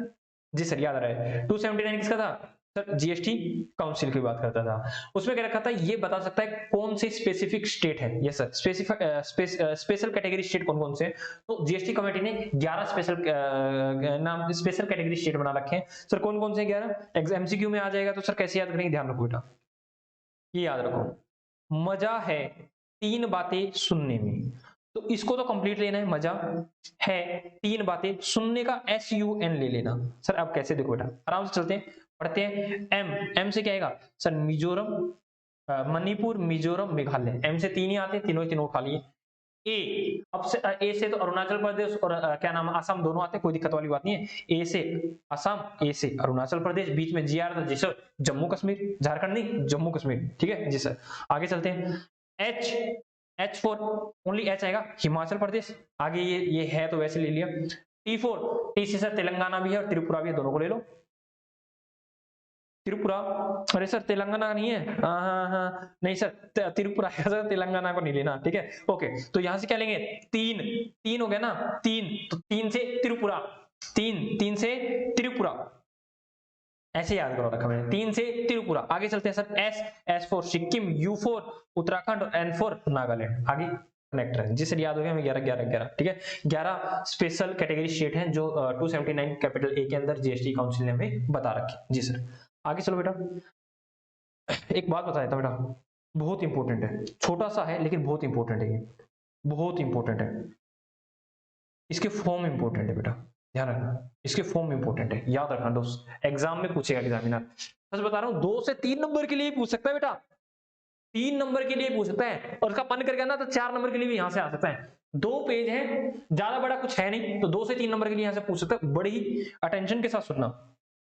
देखो पहले तो ये प्रोसीजर बता रखा है, प्रोसीजर क्या, मैंने कहा ये जीएसटी पोर्टल, ये सप्लायर, ये रिसिपिएंट, ये इसका पोर्टल ठीक है हाँ सर। मैंने कहा इसको मैंने सेल किया 10 लाख का, 1 लाख का 18% जीएसटी लिया, आईजीएसटी था 1,18,000, मैंने गवर्नमेंट को पे कर दिया जीएसटी R1 के अंदर, मेरी आउटवर्ड सप्लाई बता दी अगले महीने की 20 तारीख 10 तारीख तक, और मैंने ऊपर डाल दिया कि भाई साहब लो भाई 18,000, ठीक है बस नहीं, मैंने 18,000 ऊपर बता दिया। आगे अब यही चीजें उसको जीएसटीआर 2B में दिखेंगी, दैट इज उसकी आईटीसी वगैरह दिखेंगी, उसको दिखा आपका आईटीसी 8,000 18,000 की, मेरा आईटीसी हो गया 18,000। अब ये अपलोड कर देगा अपना अपना जीएसटीआर 2, और भाई साहब इनवर्ड मतलब जितनी भी इसने आउटवर्ड की डिटेल डाली, इसने इनवर्ड की डिटेल डाली, मैच हो गया, इसको 18,000 का आईटीसी मिल जाएगा, 18,000 का इसका आईटीसी मिल जाएगा। अब नीचे क्या रखा है, assume, assume, assume they have ITC of 10,000, इसके पास आईटीसी कितनी है, इसके पास आईटीसी कितनी है 10,000 की, आउटपुट टैक्स लायबिलिटी कितनी है 18,000 की। अब चलो इसके हिसाब से हम करते हैं नाउ। अभी फाइल क्या करेगा, GSTR 3B supplier, that is supplier क्या फाइल करेगा, GSTR 2B 3B sorry GSTR 3B file करेगा सर। 2B में तो आईटीसी दिखाएगा ना हमारी, हाँ 3B, तो 3B में क्या करते हो आपको याद आ रहा है, आउटपुट टैक्स लायबिलिटी में से माइनस करते हैं आईटीसी, अब कुछ भी बच जाता है तो उसको कैश के थ्रू पे कर देते हैं, याद है कैश के थ्रू पे कर देते हैं, ई कैश लेजर, यस सर। तो मैंने कहा ई लायबिलिटी रजिस्टर मेरी 18,000 की लायबिलिटी दिखा रहा है, ई लायबिलिटी रजिस्टर, उसमें से क्या माइनस करेंगे, ई क्रेडिट लेजर, आपको क्रेडिट कितना है 10,000 का, तो बाकी जो बचेगा उसको किससे पे कर देंगे सर, कैश से, ई कैश लेजर से पे कर देंगे, बस यही नहीं है। अब ध्यान सुनो, पहले लायबिलिटी आ रही है तो उसका फॉर्म याद कर रहा हूं, पहले लायबिलिटी आ रही है, लायबिलिटी में से आईटीसी गई, आईटीसी में से भी बचेगा वो हमारा कैश के थ्रू जाएगा, ध्यान याद करने का तरीका। तो पहले ना जीएसटी पीएमटी 01, सबसे पहले लायबिलिटी आती है, लायबिलिटी में से आईटीसी कटती है तो इसका जीएसटी पीएमटी 02, उसके बाद कैश के थ्रू पेमेंट आती है, तो यहाँ पर 3 नहीं आएगा, यहाँ 5 आएगा, बस ये ध्यान जी सर, याद है क्या। तो मतलब ई लायबिलिटी रजिस्टर पीएमटी 01, ई कैश ई क्रेडिट लेजर पीएमटी 02, और जब हम कैश की पेमेंट करते हैं तो सर वो कौन से में आता है सर, जीएसटी पीएमटी 05 के अंदर। अब ध्यान सुनो, इसने क्या रखा है, क्या हम पैसे की अदला बदली कर सकते हैं, मेरे ऊपर वाली जेब में नीचे वाली जेब में डाल सकता हूँ मेरे पैसे, हाँ सर ऊपर वाली जेब में भी आपके हैं, नीचे वाली जेब में भी आपके, जेब से निकाल के मैं बैंक में जमा कराया, मेरी बैंक में अभी भी आपके पैसे हैं। तो इसने क्या रखा है, अगर आप ई कैश को ट्रांसफर कर रहे हो एक लेजर से दूसरे लेजर में, लाइक एसजीएसटी वाले में था मैं सीजीएसटी में ट्रांसफर कर रहा हूँ, सीजीएसटी वाले में था आईजीएसटी वाले में ट्रांसफर कर रहा हूँ, ठीक है, इंटरेस्ट वाले में था, पेनल्टी वाले में ट्रांसफर कर रहा हूँ, पेनल्टी वाले में था, फाइन वाले में, मतलब मेरे ही कॉलम है सारे सारे, उनमें मैं इंटर ट्रांसफर कर रहा हूँ एक से दूसरे में, दूसरे से तीसरे में। तो कहता है जब आपने एसजीएसटी के कैश में से वो आईजीएसटी के कैश में अगर ट्रांसफर किया, मतलब मेरे पास आईजीएसटी की लायबिलिटी है तो मैं यहाँ ट्रांसफर कर रहा हूँ, तो कहता है हम एज्यूम करेंगे यहाँ तो हो गया रिफंड आपका, एज्यूम कर लेंगे यहाँ हो गया रिफंड और यहाँ हो गया आपका डिपॉजिट, बस ये छोटी सी बात कर रखी है बेटा। देखो कहता है, और ये जो करते हैं वो कौन से फॉर्म से करते हैं, ध्यान ना फॉर्म इंपॉर्टेंट है sir, form number GST PMT 09, ठीक है, ट्रांसफर कर रहे हो तो पीएमटी 09, एक से दूसरा, दूसरे तीसरा, तीसरे चौथा ऐसे ट्रांसफर कर रहे हो तो पीएमटी 09 पढ़ो। कहता है the transfer between the E cash laser, एक ई कैश लेजर से दूसरी ई कैश लेजर में डाल रही हो जाती है, एसजीएसटी से सीजीएसटी, सीजीएसटी से आईजीएसटी, आईजीएसटी से ऐसे, कैश आपका ही कैश है, कहीं ट्रांसफर मारो। तो कहता है अगर आप ऐसा कर रहे हो तो पीएमटी 09 में आएगा। और रजिस्टर्ड पर्सन में ऑन कॉमन पोर्टल, बेटा ध्यान रखना इसके अंदर, एक ध्यान रखना यहाँ पर हर जगह कॉमन पोर्टल का नाम ले रखा है, जीएसटी पोर्टल नहीं है, ये भी ध्यान रखना। यहाँ पर हर जगह कॉमन पोर्टल का नाम आएगा, जीएसटी पोर्टल नहीं है, common portal, common portal, common portal, common portal, हालांकि जीएसटी पोर्टल ही है, ठीक है। Common portal, common portal, common portal, हर जगह कॉमन पोर्टल का नाम आएगा। फिर transfer any amount of tax, interest, penalty, fee, any other क्या नाम amount available in e cash, जैसे here transfer treat like a deemed refund, यहाँ रिफंड होगा। दूसरे में जहां पर आपके पास पैसा आया है उसको हम क्या करें, डीम्ड डिपॉजिट मान लेंगे। बात समझ आई नहीं जी सर, बात समझे। आगे चलते हैं, बस इतना ही है, 2 ही पेज का है, लेकिन 2 से 3 और कई बार 4 नंबर तक का यहाँ से आ जाता है। तो चलो आगे चलते हैं। कहता है भाई साहब किसी भी तरह की कोई डिस्क्रिपेंसी होगी, मतलब डिफरेंस ऑफ अमाउंट आ गया, डिफरेंस ऑफ अमाउंट आ जाता है, चाहे वो लायबिलिटी रजिस्टर में आ जाए, चाहे वो क्रेडिट रजिस्टर में आ जाए, और चाहे वो ई कैश लेजर में आ जाए। आपको कौन सा फॉर्म यूज करना पड़ेगा sir, GST PMT 04, GST PMT 04, GST PMT 04, 4 बीच में रह गया था ना। हाँ सर, अभी सर हमने 1 सीख लिया, 2 सीख लिया सर, 3 नहीं आया अभी तक, 4 हमने देख लिया सर, 5 देख लिया और हमने 9 देख लिया है। अब आगे चलते हैं। मैंने कहा देखो दोस्त, amount claim for refund, refund मांगा आपने, वो रिजेक्ट मार दिया गया है, चाहे वो इधर फुल्ली और पार्शियली। आपका अमाउंट टेंशन ना ले, दोबारा से क्रेडिट कर दिया जाएगा ई कैश, ई क्रेडिट लेजर के अंदर, मतलब क्रेडिट से आपने रिफंड मांगा, रिफंड नहीं दिया, चाहे फुल्ली चाहे पार्शियली, कोई दिक्कत वाली बात नहीं है भाई साहब, सब कुछ ठीक ठाक हुआ तो आपको दोबारा से रिफंड दे देंगे। और प्रॉपर ऑफिसर ऑर्डर जो डालेगा कि भाई साहब रिफंड दे दो दे दो दे दो दे दो पीएमटी 03 में। बात समझ आई नहीं सर, हमने रिफंड क्लेम किया था, रिफंड हमारा रिजेक्ट मार दिया गया, और बाद में पता चला नहीं नहीं नहीं भाई साहब रिफंड तो देना चाहिए था, तो ऑफिसर एक क्या नाम है ऑर्डर पास करेगा किसके अंदर, जीएसटी पीएमटी 03 के अंदर। जी सर, आगे क्या रखा है, अमाउंट डिपॉजिट, अमाउंट आपने डिपॉजिट कर लिया भाई सब, ध्यान रखना। कहता है amount deposit any, amount deposit for any, चाहे टैक्स के लिए, चाहे इंटरेस्ट के लिए, चाहे पेनल्टी के लिए, चाहे फाइन के लिए। बात समझ आई नहीं? जी सर बात समझ आ गई। On a common portal, that is GST portal में आप जमा कर रहे हैं, बट यहाँ ना हर बार कॉमन पोर्टल का नाम है, ध्यान रखना बेटा, ये कॉमन पोर्टल। फॉर्म वगैरह आपको याद हो गए, लेकिन साइड में होगा, एक जगह कॉमन पोर्टल, एक जगह होगा जीएसटी पोर्टल, तो आप आ जाओगे कॉमन पोर्टल पे, ध्यान रखना, यहाँ पर भी दिक्कत आ सकती है आपको, ठीक है सर। थ्रू चालान नंबर, मतलब चालान से मैंने क्या किया सर, चालान से मैंने पैसे जमा कराए अपने ई कैश लेजर के अंदर। तो कहता है उसके लिए हम यूज क्या करेंगे, पीएमटी 06, पीएमटी 06 यूज करने वाले हैं, और ये जो चालान है वैलिड रहेगा 15 डेज तक, याद रखना इंपॉर्टेंट है। मतलब चालान कितने दिन के लिए वैलिड रहेगा, 15 डेज के लिए, और चालान के थ्रू कौन सा फॉर्म आएगा सर, पीएमटी 06। चलते हैं, कहता देखो sir, amount deposit on e cash ledger, e cash ledger में जमा करा लिया थ्रू क्या नाम है कॉमन पोर्टल के थ्रू, बैंक हमारा डेबिट हो गया, लेकिन पैसा नहीं हुआ, but no challan identification number is generated, ये तो चालान आइडेंटिफिकेशन नंबर नहीं है, ठीक है, मतलब या फिर जनरेट हो गया लेकिन हमारे ई कैश लेजर में कोई पैसा नहीं आया है, तो कहता है आप रिपोर्ट करोगे फॉर्म नंबर पीएमटी 07 के अंदर। अब यहां दे दो दोस्त, पीएमटी जीएसटी पीएमटी 01, 02, 03, 04, 05, 06, 07। ये तक किसका था सर, ई लायबिलिटी का, ठीक है सर। 2 किसका था, ई क्रेडिट लेजर का, सर 3 का पता नहीं, 4 का पता नहीं, फिर हमने 5 सीखा, 5 किसका था सर, ई कैश का, बस यही सर। 4 था डिस्क्रिपेंसी का, ये था किसी भी डिस्क्रिपेंसी किसमें, चाहे आपका ई लायबिलिटी में हो, ई कैश में हो, और या ई क्रेडिट में हो। जी सर। सर देखो 7 किसका था, 7 का था बैंक आपका डेबिट हो गया है, बैंक क्या हो गया है सर, डेबिट हो गया है, लेकिन हमारा ई कैश लेजर अपडेट नहीं हुआ है, तो आप रिपोर्ट कर दो इसके अंदर। जी सर।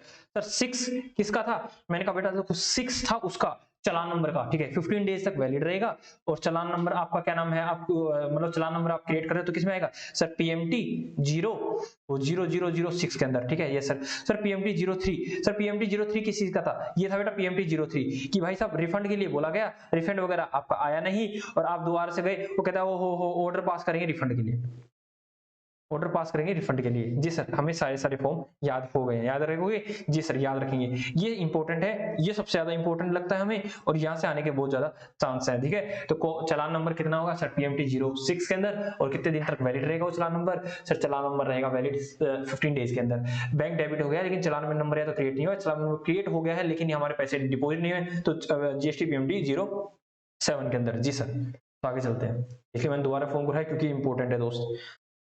अब देखो यार, मैं कहता हूं ये चीजें तो आपको आती हैं, ये चीजें तो आपको आती है सर, आती है आपको, हमको, हाँ बेटा आती है, ध्यान रखो। कहता है ई इनवॉइसिंग, ई इनवॉइसिंग किस पे एप्लीकेबल है सर? B2B सर, 20 करोड़ तक, याद है, ठीक है। और अगला सेशन भी बता दिया था आपने क्या था, ठीक है, मतलब इस अटेम्प्ट के लिए क्या वैलिड है, अगले अटेम्प्ट के लिए क्या वैलिड है, बट अब मैं इसी अटेम्प्ट के लिए बोलने वाला हूँ। कहता है भाई साहब, आप जो ई इनवॉइसिंग बनाने वाले हो वो ई इनवॉइस साइट से बनाने वाले हो, ई इनवॉइस साइट से बनाने वाले हो, ठीक है। और यहीं से यहाँ पे आपको डिटेल डालनी पड़ेगी, सारी डिटेल कि सप्लायर कौन, रिसिपिएंट कौन है, कौन सी सर्विस है, एचएसएन नंबर क्या है, एसएससी क्या है, सारी डिटेल डालोगे। ये डिटेल डालने से आपका ईवी बिल भी ऑटोमेटिकली क्रिएट हो जाएगा। और आपका GST R1 that is outward supply बताते हो, याद आ रहा है जी सर? R1 होती है आउटवर्ड सप्लाई की, और R2 होती है सर इनवर्ड सप्लाई की, और सर 3B होती है फाइनल पेमेंट, याद आ रहा है सर हमें ये सारी चीजें। तो ये कह रहा है कि आप जब ई इनवॉइसिंग बनाओगे तो उससे ऑटोमेटिकली ईवी बिल बन जाएगा आपका, और R1 भी अपने आप ही तैयार हो जाएगी। कहता है ई इनवॉइसिंग किस पर एप्लीकेबल है, ध्यान रखना बेटा, ये ध्यान रखना। ई इनवॉइसिंग B2B ट्रांजेक्शन, B2B का लो, मैं भी रजिस्टर्ड, सामने वाला भी रजिस्टर्ड, या फिर एक्सपोर्ट ट्रांजैक्शन, एक्सपोर्ट कर रहे हो, दो जगह इनवॉइसिंग कहां एप्लीकेबल होगा, B2B ट्रांजैक्शन या फिर एक्सपोर्ट ट्रांजैक्शन, ठीक है। और सर लिमिट क्या है, 20 करोड़, 20 करोड़ को एक्सीड कर जाता है तो क्या आपकी टर्नओवर। आगे क्या रखा है भाई साहब, ये ई इनवॉइसिंग एप्लीकेबल नहीं है किसके ऊपर सर, लिमिट कितनी है, 20 करोड़, 20 करोड़ को दैट इज क्रॉस करना होता है, 20 करोड़ को अगर क्रॉस कर जाते हो तो भाई साहब ई इनवॉइसिंग के अंदर आप आ जाते हो। कहता है ई इनवॉइसिंग एप्लीकेबल नहीं है किसके ऊपर एप्लीकेबल नहीं है, ये ध्यान रखो, एसबीआई के बंदे पीजी में नहीं कंपनी में मिलेंगे, याद आया? हाँ सर, एसबीआई बैंक वाले भाई साहब कहाँ, एसबीआई के बंदे आपको पीजी मिलेंगे क्या? नहीं सर, पीजी का कंपनी में बैठे मिले कहीं ना कहीं।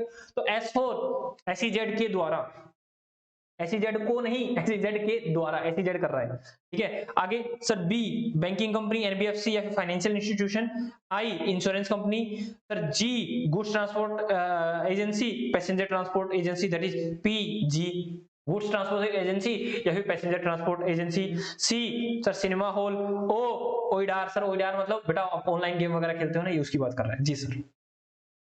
आगे चलते हैं, आगे चलते हैं, आगे चलते हैं। अब कहता है नॉर्मल इनवॉइसिंग, नॉर्मल इनवॉइसिंग में भी कुछ करना होता है, यस बेटा करना होता है। कहता है every registered person having a aggregate turnover in financial year 17-18 and onward, या तो 17-18 या उसके बाद, 18-19, 19-20, 20-21, 21-22 उनकी बात कर रखा है, मोर देन ए 500 करोड़, अगर आपकी एनुअल टर्नओवर, हालांकि स्टार्टिंग में जो आई थी ना इनवॉइसिंग की और ये वाली दोनों सेम आई थी, लेकिन अब वहां पे उसको कम कर दिया गया, ये अभी यहीं पे है। मतलब अगर अननॉर्मल इनवॉइसिंग में अगर आपकी प्रीसीडिंग मतलब 17-18 या उसके बाद की टर्नओवर 500 करोड़ से ज्यादा है तो B2C ट्रांजैक्शन की बात कर रहा है, B2B तो आ चुका है, B2B और एक्सपोर्ट ट्रांजैक्शन तो आ चुका है इनवॉइसिंग के अंदर। नॉर्मल इनवॉइसिंग में क्या कहता है, then invoice must have a dynamic payment, अरे भाई साहब इनवॉइस के ऊपर डायनामिक पेमेंट का ऑप्शन होना चाहिए, दैट इज कोड होना चाहिए, वो बार कोड होना चाहिए। डायनामिक क्या होता है, मैंने कहा देखो दोस्त, आप कई बार शोरूम वगैरह में अगर आप क्या नाम मतलब कुछ खरीदने जाते हो, सामान वगैरह खरीदने जाते हो, तो आपको एक क्यूआर कोड देते हैं, जनरेट करते हैं, क्यूआर कोड जनरेट करते हैं और आप उसको स्कैन करते हो, स्कैन करते ही ऑटोमेटिकली अमाउंट आ जाता है, याद है? हाँ सर, ऑटोमेटिकली अमाउंट, उसको बोलते हैं डायनामिक क्यूआर कोड। लेकिन आप स्कैन करते हो फिर अमाउंट आप खुद डालते हो तो उसको बोलते हैं स्टैटिक क्यूआर कोड। ये स्टैटिक नहीं होना चाहिए, डायनामिक क्यूआर कोड होना चाहिए, ऑटोमेटिकली पेमेंट फील हो जाए, आपको तो एंटर करके अपना क्या नाम पिन डालना है और आपकी पेमेंट अकाउंट से डिडक्ट हो जाएगी। तो कहता है above provision not applicable to, वही एसबीआई के बंदे पीजी में नहीं कंपनी में मिलेंगे, तो एसबीआई का एस हटा देना, बाकी वही है, वहां पर एस था दैट इज एस को हटा दो, B banking company, NBFC, FI, SBI insurance, GTI मतलब goods transportation agency, passenger transportation agency, cinema hall and OEDR, ठीक है, ओईडीआर वगैरह सब आ जाते हैं। लेकिन एक चीज और कह रखी है दोस्त, ध्यान सुनना, कह रखा भाई साहब हम ऐसा नहीं करते, कैसा नहीं करते, सिंपल शब्दों में कहता है, चलो पहले पढ़ लेते हैं, पढ़ने से ही समझ में आ जाए। कहता है क्यूआर कोड और इनवॉइस होना चाहिए, और इनवॉइस किससे मतलब लिंक होनी चाहिए पेमेंट से, मतलब जो भी उन्होंने हमें इनवॉइस दिया है, इनवॉइस पे क्यूआर कोड होगा, उसको स्कैन करो, पेमेंट हो जाएगी जी सर। अब क्या कहता है, दैट इज इनवॉइस को पेमेंट से लिंक कर दिया बेटा। अब क्या रखा, note if a person note generate a dynamic QR code, कहता है डायनामिक क्यूआर कोड इनवॉइस के ऊपर नहीं लेके आ रहे हो भाई साहब, पापी मनुष्य है बन रहे सर, चलो देखते हैं क्या पापी बन रहा है मेरा। Example, payment done in cash, या तो कैश में पेमेंट कर रहा है रिसिपिएंट, या due to any other reason that is, या फिर क्यूआर मतलब यूपीआई पेमेंट कर रहा है, यूपीआई पेमेंट आया है, यस सर यूपीआई पेमेंट करते हैं आजकल तो हम, but person otherwise follow the system और maintain the report and link the invoice, मतलब कह रहा है या तो कैश ले रहा है या यूपीआई के थ्रू ले रहा है, बट बाकी एनी अदर सिचुएशन में पेमेंट को उसने इनवॉइस से लिंक कर रखा है, तो हम अज्यूम कर लेंगे उसने इस प्रोविजन को फॉलो कर लिया है, ठीक है। No required to generate the QR code on, क्या नाम है, जनरेटिंग करने की जरूरत नहीं है क्यूआर कोड को इनवॉइस के ऊपर, हम अज्यूम कर लेंगे कि आपने सब कुछ सेट कर रखा है, कोई दिक्कत वाली बात नहीं है जी सर। आगे चलते हैं। रजिस्ट्रेशन भाई साहब बहुत भयंकर है और बहुत आसान है। मतलब भयंकर क्या है, मतलब पढ़ने लायक भी नहीं है सर। हाँ, आपको याद होगा, अभी तक याद होगा सारी चीजें। कहता है रजिस्ट्रेशन कौन ले सकता है, रिवोकेशन कैसे होगा। और अगर आपको याद है ना, तो यहाँ मैंने कहानी बताई थी, मेरे को देखने वाले आए थे तब मैंने उसकी कहानी बताई थी, और एक साउथ मूवी का एग्जांपल बताया था। वो मरने जा रहा था, उसको बचाया, कहता 2 दिन दे हमें, हम तेरे को 2 दिन में बताएंगे कि जीना कितना प्यारा होता है। हाँ सर याद आ रहा है, तो वो बताया था। तो जीएसटी रजिस्ट्रेशन में जल्दी जल्दी करते हैं, स्मूथ है। कहता है रजिस्ट्रेशन के लिए after taking a valid registration under GST, अगर आपने वैलिड रजिस्ट्रेशन ले लिया है, अप्लाइंग फॉर अ कैंसिलेशन, आप कह रहे हो कि नहीं हम तो कैंसिल करना चाहते हैं, और ऑफिसर वांट टू कैंसिल, या तो मैं चाहता हूं रजिस्ट्रेशन कैंसिल हो जाए या ऑफिसर चाहता है मेरा रजिस्ट्रेशन कैंसिल हो जाए, तो कैंसिल करने से पहले वो सस्पेंड करेंगे हमें, ठीक है। मतलब अचानक से कैंसिल नहीं करेंगे, सस्पेंड करेंगे कि भाई साहब देख रहे हैं आप क्या रजिस्ट्रेशन के बिना आप रह सकते हो या नहीं रह सकते, तो सस्पेंड कर दिया जाएगा। सस्पेंड करने के बाद हमें पता चला ओ माय गॉड, नहीं भाई साहब जीएसटी रजिस्ट्रेशन को हम कैंसिल नहीं करवा रहे, तो मैं क्या करूंगा सर, रिवोकेशन करूंगा। मैं उसको कहूंगा नहीं भाई साहब वापस से जीवित कर दो इसको, मारो मत, ठीक है। तो कहता है now revise invoice and continue to file, मतलब ध्यान देना, सस्पेंड होता है और दोबारा से उसका रिवोकेशन होता है, तो रिवाइज इनवॉइस मतलब जिस सस्पेंड किया ना बेटा, मान लो 10 दिन के लिए, 10 डेज के लिए मेरा सस्पेंड हुआ, तो जब तक मेरे पास जीएसटी नंबर नहीं होगा तो क्या मैं टैक्स इनवॉइस इशू कर सकता हूं? नहीं सर, जीएसटी नंबर नहीं तो टैक्स इनवॉइस नहीं। तो कहता है लेकिन आपने रिवोकेशन ले लिया है, तो आप अब क्या कर सकते हो, उस 10 डेज का रिवाइज इनवॉइस डाल सकते हो, रिवाइज इनवॉइस डाल सकते हो, ठीक है। रिवाइज करो और इनवॉइस डाल दो जी सर। लेकिन कहता है नहीं भाई, फाइनली आपकी आरसी कैंसिल हो जाती है, फाइनली आपके आरसी कैंसिल हो जाते हैं, सस्पेंड किया, बोले नहीं नहीं हमें चाहिए ही नहीं, तो वैसा तुम्हारी कैंसिल कर रहे हैं, ठीक है। That is cancellation. कैंसिलेशन करने के बाद आपको बता रहा हूं नहीं भाई नहीं दिक्कत हो गई है, तो कैंसिल गलत करवा लिया, अब आप रिस्टोर करवा रहे हो, कहते वैसे रिस्टोर कर दो, रिस्टोर आरसी। कहता भाई रिस्टोर करवा रहे हो ना, पहली बात तो रिवाइज इनवॉइस दें, क्योंकि हम आपकी क्या नाम है, आपको एक बार मौका मिला था सस्पेंड के बाद आप ले सकते थे, लेकिन आपने नहीं, आपने तो कैंसिल करवाया, कैंसिल करवाने के बाद रिस्टोर करवाया, तो आप रिवाइज इनवॉइस तो इशू नहीं कर सकते, बट रिटर्न आप फाइल करते रहोगे जी सर। रिटर्न तो वैसे भी फाइल करवाएंगे वो हमसे। कहता लेकिन नहीं कैंसिलेशन हो गया, RC note to restore, that is finally cancel हो गई है, अब रिस्टोरेशन के लिए भी नहीं है, दैट इज या तो बिजनेस क्लोज हो गया है या बिजनेस लीगल रिप्रेजेंटेटिव को ट्रांसफर हो गया है, मतलब लीगल रिप्रेजेंटेटिव को ट्रांसफर हो गया, तो वैसा पुरानी आरसी कैंसिल की जाएगी, नई आरसी लेके आई जाएगी जी सर। आगे चलते हैं दोस्त, एक सेकेंड मैं चार्जिंग से हटा देता हूँ, चार्जिंग कंप्लीट हो चुका है जी सर। आगे चलते हैं नेक्स्ट पेज, आराम से देखो, और भाई साहब पढ़ते ही सारी चीज समझ में आ रही है। कहता है एप्लीकेशन फॉर रजिस्ट्रेशन, भाई रजिस्ट्रेशन कैसे मिलेगी, सारी सारी चीज बता रखी है। तो सबसे पहले हम अपना नाम वगैरह डालेंगे, अपना ओटीपी मतलब अपना मोबाइल नंबर डालेंगे सर, अपना क्या नाम है जीमेल आईडी डालेंगे सर, वहाँ पे ओटीपी वगैरह आएगा सर, वहाँ से फिर हम पार्ट 2 पर जाएंगे, वहाँ पर हम अपना पैन वगैरह हम बताएंगे कि हम कौन हैं, ठीक है, हम रजिस्ट्रेशन क्यों लेना चाहते हैं, पार्टनरशिप में तो पार्टनर की डिटेल डालेंगे, ठीक है, एग्रीमेंट डालेंगे, जहां पर आप रह रहे हो उसका प्रूफ देंगे, क्या क्या दे रहे हैं सर्विस वो बताएंगे, हमारा एचएसएन नंबर क्या है वो बताएंगे, ठीक है, डिजिटल सिग्नेचर वो अपलोड करेंगे पार्ट बी में। तो part A and part B 2 चीजें होती है। कहता है file registration number 01 in part A, part A में नॉर्मल लोकल जैसे फोन नंबर हो गया, ठीक है, ईमेल आईडी होगा, ये सारी सारी चीजें होती है। कहता है यहाँ से आपके पास टीआरएन आएगा, टेम्परेरी रेफरेंस नंबर आएगा, ठीक है। उसके बाद टेम्परेरी रेफरेंस नंबर से आप पार्ट बी पे मूव कर जाओगे। पार्ट बी में क्या होता है, फाइल पार्ट बी, ये बहुत इंपॉर्टेंट होता है, एंड सबमिट, ठीक है, पार्ट बी को सबमिट करते हैं, ठीक है। सबमिट करने के बाद कहता है आपके पास एक एआरएन नंबर आएगा, ये जब करने के बाद आपके पास एआरएन नंबर जनरेट हो जाएगा, और एआरएन नंबर जनरेट हो जाने के बाद now application is process by the GST officer. बस नहीं, पहले पार्ट ए डाला, फिर टीआरएन नंबर आया, उसको सबमिट किया, सबमिट करने के बाद सर एआरएन नंबर आया, एआरएन नंबर से प्रोसेस हो गई। अब जीएसटी डिपार्टमेंट वाले देखेंगे क्या हमें जीएसटी नंबर देंगे या नहीं देंगे, वो एप्लीकेशन को प्रोसेस करेंगे, सब कुछ डॉक्यूमेंट वगैरह परफेक्ट है या नहीं है, ठीक है, और डॉक्यूमेंट मंगाने हैं या नहीं है, या फिर गलत इन्फॉर्मेशन दे रखी है या नहीं दे रखी। इन द मीन वाइल कुछ बात कहता है जब आप पार्ट बी को सबमिट करते हो ना, तो आपके पास ऑप्शन आता है, कहता है person opt for the Aadhaar and verify, वहां पे एक ऑप्शन आता है, क्या आप आधार के लिए ऑप्ट करना चाहते हो, उसको वेरीफाई करना चाहते हो, दैट इज सिंपल। अगर आपने उसको टिक कर दिया ना, तो आपके आधार के ऊपर एक ओटीपी आएगा जो नंबर रजिस्टर्ड है, और उस ओटीपी को आपको डालना पड़ेगा, तो आपका आधार वेरीफाई हो जाएगा। लेकिन आप कहते हो नहीं भाई साहब मेरे पास या तो आधार ही नहीं है, या तो आधार ही नहीं है, और है बट मैं वेरीफाई नहीं करवाना चाहता। A person not opt for the Aadhaar और नॉट वेरीफाइड, दैट इज, अब क्या होगा भाई साहब, आपने आधार नहीं बताया हमें, तो हम अब आपके पास चाय पीने आएंगे, फिजिकल वेरिफिकेशन करने आएंगे, ठीक है, फिजिकल वेरिफिकेशन करने आएंगे कि हाँ ये बंदा सही है या गलत है, सब कुछ हो क्या क्या है, जेन्युइन नहीं है, अदर केवाईसी डॉक्यूमेंट लाइक ये वाली उस समय हम दे देंगे जी सर।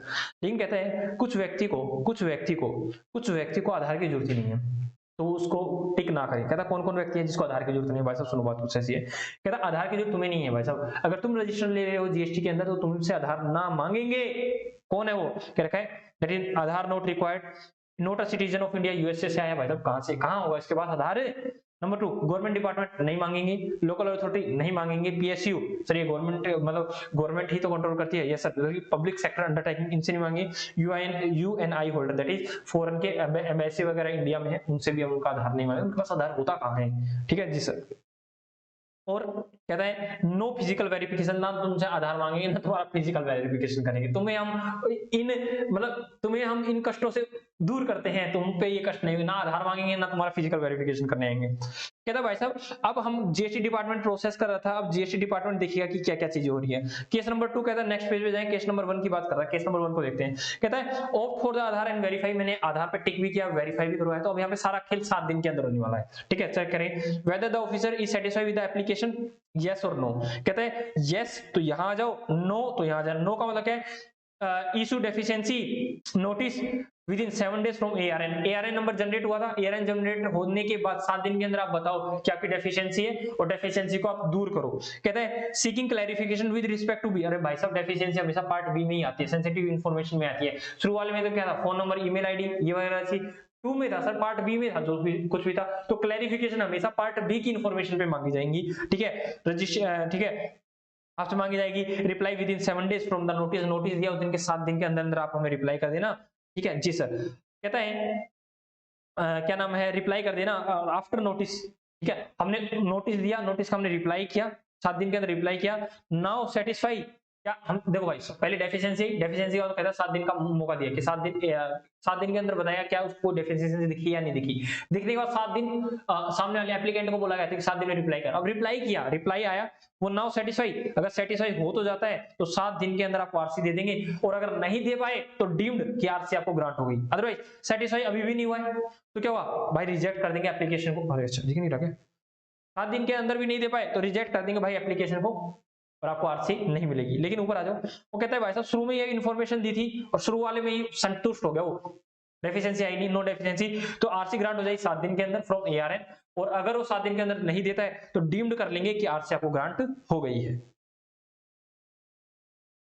आगे चलते हैं, आगे क्या कहता है, कहता है कह रखा है कि आपने ओप्ट किया था, not opt for the Aadhaar and opt but not verified, Aadhaar के लिए ओप्ट किया था, मतलब आधार के लिए ओप्ट ही नहीं किया कि हमारे पास आधार नहीं है, बट आधार के लिए ओप्ट किया था लेकिन हमने ओटीपी के थ्रू वेरीफाई नहीं करवाया, तो क्या होगा कि whether the officer is satisfied with the application, officer अगर आपके पास सेटिस्फाइड, बेटा यहाँ 7 दिन का नहीं या 30 दिन का खेल चलेगा, बस वो बात है, वहां पे 7 दिन का केस था, खेल था या 30 दिन का खेल है। कहता है अगर ऑफिसर सेटिस्फाई है, yes, with in 30 working days from the ARN, ARN के 30 दिन के अंदर, पहले वाले केस में था जब आप ओटीपी क्या आधार को वेरीफाई करवाए थे 7 दिन के अंदर, 30 दिन के अंदर आपको दे देगा GST registration, otherwise deemed to be grant, नहीं आया ना आपके पास तो यह मान लिया जाएगा तुम्हें आरसी मिल गई है, ऑटोमेटिकली आ जाएगी आरसी, ठीक है जी सर।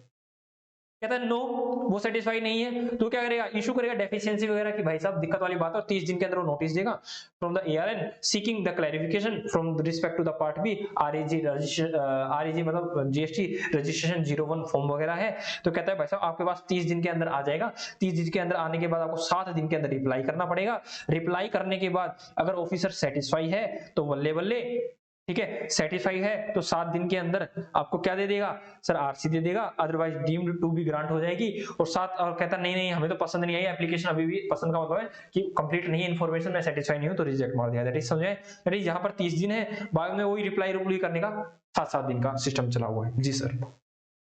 आगे चलते हैं, ये तो सिंपल से दी टाइम डेट याद करनी, याद कर लेंगे। कहता है बात कुछ ऐसी, कहता है यार देखो बात यहाँ पे ये कहता है कि अगर आपने आधार वेरीफाई करवा लिया, मतलब आधार के लिए ओपी भी किया और वेरीफाई भी करवा लिया, तो क्या फिजिकल वेरिफिकेशन नहीं हो सकता, हाँ हो सकता है, कहता जीएसटी वाले चाहें तो आपके पास आ सकते हैं, मतलब आपने आधार पे टिक भी किया, उसको वेरीफाई भी करवा दिया, तो भी कहता है उसका मन हुआ ना तो आपके का फिजिकल वेरिफिकेशन करने के लिए आ सकते हैं। और कहता है जब वो फिजिकल वेरिफिकेशन के लिए आएंगे ना तो उनको 7 दिन की जगह 30 दिन परमिट हो जाएगा, लाइक केस 2 के अंदर। चेक करो, कहता है if you are verify the Aadhaar even though physical verification may be done by the GST officer। if physical verification done होगा तो आपको केस नंबर 2 दैट इज ये वाला लग जाएगा आपके ऊपर 30 दिन 30 दिन 30 दिन, ठीक है। ये वाले 7 दिन नहीं चलेंगे। वेरिफिकेशन फिजिकल वेरिफिकेशन नहीं होता तो 7 दिन का खेल, अदरवाइज 30 दिन का खेल बेटा। जी सर। आगे कहता है suspension and the cancellation of the RC, ठीक है। सस्पेंशन करना या फिर कैंसिलेशन करना वो कैसे होता है, कहता है कैंसिलेशन ऑफ आरसी अगर होती है तो रीजन देना पड़ेगा on application by the taxable person, ठीक है। टैक्सेबल पर्सन मतलब मैं आरसी को कैंसिल करने जा रहा हूँ, कह रहा मैं सस्पेंड कर रहा हूँ, कैंसिल कर रहा हूँ, मैं को नहीं चाहिए आरसी, तो कहता भाई साहब रीजन दो, आप क्यों कैंसिल करा। मैं कहता हूँ पहले कंडीशन, भाई मेरी 10 लाख 20 लाख से कम हो गई है सेल, मैं नहीं रख सकता। पहले मैंने वॉलंटरी बेसिस पे लिया था, 10 लाख 20 लाख से कम था, अभी भी 10 लाख 20 लाख से कम है। सर पहले मेरी टैक्सेबल सप्लाईज होती थी, अब टैक्सेबल सप्लाईज नहीं होती, मैं पेट्रोलियम प्रोडक्ट या फिर alcohol liquor for human consumption ये सेल कर रहा हूँ। काफी सारे रीजन है, और कोई रीजन है तो रीजन बता दो। कहता है भाई साहब पैन चेंज हो गया, बिजनेस बंद हो गया, फ्यूचर में कोई जीएसटी की लायबिलिटी नहीं है, पेट्रोल वगैरह सेल कर रहे हैं। कहता है अर्लियर वॉलंटरी बेसिस पे लिया था और अब मैं बाहर निकलने वाला हूँ। जी सर। कहता है आपने तो कर दिया, क्या ऑफिसर भी उसको कैंसिल कर सकता है। हाँ सर, ऑफिसर भी कैंसिल कर सकता है। क्या, अगर आप गंदे गंदे काम करते हो। सर गंदे गंदे काम क्या, आप कॉन्ट्रावेंशन कर रहे हो प्रोविजन को, जीएसटी के प्रोविजन को आप फॉलो ही नहीं कर रहे हो, आप रिटर्न ही नहीं फाइल कर रहे हो भाई साहब, फाइल नहीं कर रहे हो। अगर रेगुलर टैक्सेबल पर्सन हो तो 6 महीने की रिटर्न फाइल नहीं की, और कंपोजिशन स्कीम वाले हो यदि क्वार्टरली पे कर रहे हो तो 9 महीने तक की आपने रिटर्न फाइल नहीं करी, तो आप नाउ यू आर ए पापी आदमी, और आप जब पापी आदमी बन जाओगे तो आपका जीएसटी कैंसिल कर दिया जाएगा। और सुनो, कैंसिल भी इतनी बुरी तरीके से किया जाएगा कि आपको अपॉर्चुनिटी ऑफ बीइंग हियर्ड नहीं दी जाएगी, no opportunity of being heard, direct suspend कर दिया जाएगा, और सस्पेंड के बाद कैंसिल कर दिया जाएगा। बात समझ आई है नहीं आई। जी सर। आगे चलते हैं। कहता है अगर आप आईटीसी को एक्सेस बुक कर रहे हो, मतलब डिपार्टमेंट वाले बता रहे हैं, डिपार्टमेंट वाले बता रहे हैं, अगर तुमने ऐसे क्रम कर दिया, आईटीसी को एक्सेस बुक किया जीएसटी R1 में, दैट इज आपने यहां पर तो आउटवर्ड सप्लाई 1 करोड़ दिखा दी, और 3B में आपने 90 लाख दिखा दी, ठीक है। R1 में तो कहता कि हमने 1 करोड़ की सेल कर रखी है, और यहाँ बता रहे नहीं 90 लाख की, तो आप भाई साहब हेरा फेरी कर रहे हो, तो भाई साहब पकड़े जाओगे आप।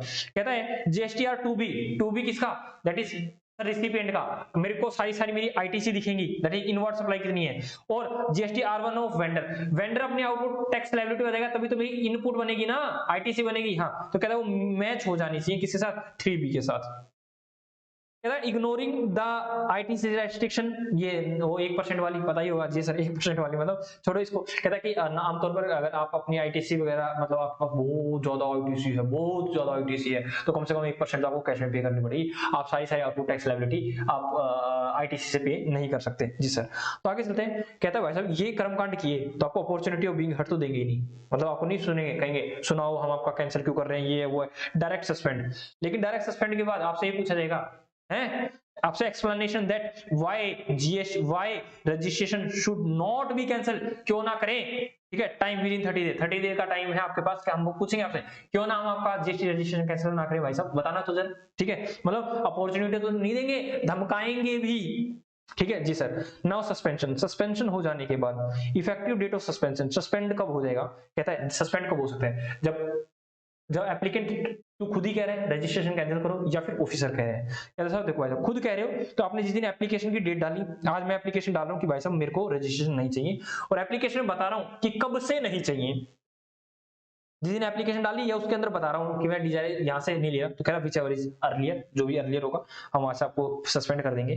कहता है दूसरा, मतलब डिजायर डेट जिस दिन मैं चाह रहा हूँ, या फिर एप्लीकेशन डेट जिस दिन हमने एप्लीकेशन डाली। और कहता है जब ऑफिसर जब आपको कैंसिल मारता है ना, ऑफिसर कहता है the date on which the officer deemed fit, कहता है ऑफिसर की मर्जी भाई साहब कभी से भी सस्पेंड कर सकता है without giving the opportunity of being heard, आपको नहीं दिया जाएगा, ठीक है। सस्पेंड ऑर्डर में बी रिवोक्ड, उसको वापस ले लिया जाएगा any time by the officer if it deemed fit, मतलब ऑफिसर को लगता है भाई साहब मुझसे गलती से पाप हो गया तो कोई दिक्कत वाली बात नहीं है, पाप को सुधारने का मौका देंगे, आप उसको रिवोक कर सकते हो, मतलब आरसी को दोबारा से इशू कर सकते हो, सस्पेंड करी थी ना, उसको आप इशू कर सकते हो कि भाई कोई बात नहीं, सस्पेंड गलती से हो गई थी, अब छेड़खानी नहीं करेंगे हम आपके साथ। कहता है during the suspension you are not required to do, ना तो जीएसटी लेंगे ना जीएसटी देंगे। पता तो है सर, अभी बताया गया है कि सस्पेंड का मतलब क्या है, जीएसटी नंबर नहीं है, जीएसटी नंबर नहीं है तो क्या आईटीसी, ना तो आईटीसी ले सकते हैं, ना जीएसटी कलेक्ट कर सकते हैं, ना जीएसटी पे कर सकते, कुछ भी नहीं कर सकते sir. And also no refund by department. Suspend हुई तो आप अगर रिफंड मांगने जा रहे हो तो रिफंड आपको डिपार्टमेंट थप्पड़ मारेगा, अभी रिफंड मांगने आए हैं, सस्पेंड हो रखी, रिफंड मांगने आया तू यहाँ। आगे आगे चलो सर, आगे चलो आगे चलो आगे चलो। कहता है भाई साहब बात कुछ ऐसी है, सस्पेंशन ऑर्डर आया, ठीक है, सस्पेंशन ऑर्डर आया कि भाई साहब हम आपके आरसी को सस्पेंड कर रहे हैं, हम विड्रॉ करवा रहे हैं, ठीक है, हमने विड्रॉ करवा नहीं भाई साहब, हम तो सस्पेंड नहीं कर रहे, हम तो हमें तो जीएसटी चाहिए, हम तो पता चल गया जीएसटी की क्या इंपॉर्टेंस है। नाउ व्हाट टू डू, कि अगर आपको सस्पेंशन विड्रॉ हो जाता है तो आप जीएसटी कलेक्ट भी कर सकते हो, टैक्स इनवॉइस डाल भी सकते हो, ठीक है, और आपको रिवाइज इनवॉइस वगैरह भी डाल सकते हो, ठीक है। आपको जो सस्पेंशन पीरियड था उसका आपको क्या करना पड़ेगा, आपको क्या नाम उसकी रिटर्न, सस्पेंशन पीरियड की रिटर्न भी डालनी पड़ेगी। आप क्लेम कर सकते हो, आईटीसी वगैरह सब कुछ क्लेम कर सकते हो, रिफंड क्लेम कर सकते हो जी सर। लेकिन फाइनली अगर कैंसिल हो जाता है तो कोई दिक्कत वाली बात नहीं, आप बिजनेस बंद करो और बात खत्म करो। आगे रखा है यू में अप्लाई फॉर रिवोकेशन, रिवोकेशन के लिए अब हम कब अप्लाई कर सकते हैं, फाइनली कैंसिल हो गया, रिवोकेशन के लिए अप्लाई कर सकते हैं सर। टाइम लिमिट है अप्लाई 30 डेज, 30 दिन के अंदर रिवोकेशन के लिए आप अप्लाई करो, कैंसिल हो जाता है रिवोकेशन के लिए डाल दो दोस्त, कोई दिक्कत वाली बात नहीं है, ठीक है।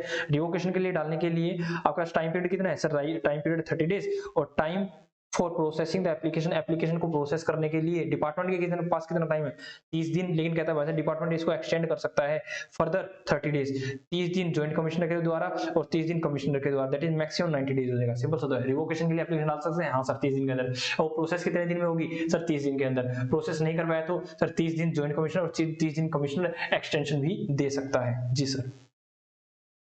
आगे चलते हैं सर, बेटा ये पढ़ो बहुत इंपॉर्टेंट है। देखो बेटा यहाँ पे कह रखा है, बेटा आप खुद नहीं आए, जीएसटी डिपार्टमेंट ने आपका रजिस्ट्रेशन कर दिया, ऐसे कैसे, देखो दोस्त मैंने कहा यहाँ पर जीएसटी डिपार्टमेंट को लग रहा था ये बंदा है ना रजिस्ट्रेशन लेने वाला है, मतलब इसको जीएसटी रजिस्ट्रेशन लेना चाहिए, बट ये ले नहीं रहा है, दुबक रहा है हमसे, हमसे दुबक के काम कर रहा है। तो कहता है भाई साहब आए उन्होंने देखा भाई साहब ये 10 लाख 20 लाख से ऊपर कर्मकांड कर रहा है, या फिर ऐसे काम कर रहा है जो सेक्शन 24 में डीम रजिस्ट्रेशन लेना चाहिए, तो उसका टेम्परेरी रजिस्ट्रेशन कर दिया आके, कहा भाई साहब तेरा टेम्परेरी रजिस्ट्रेशन हमने कर दिया। टेम्परेरी रजिस्ट्रेशन करने के बाद अब उसको जिसका रजिस्ट्रेशन किया टेम्परेरी वो रो रहा है, कह रहा भाई साहब मेरा रजिस्ट्रेशन होना नहीं चाहिए था, नहीं होना चाहिए था। तो कहता भाई साहब नहीं होना चाहिए था ना, तो आप एप्लीकेशन डाल दो किसके पास, अपीलेट अथॉरिटी के पास।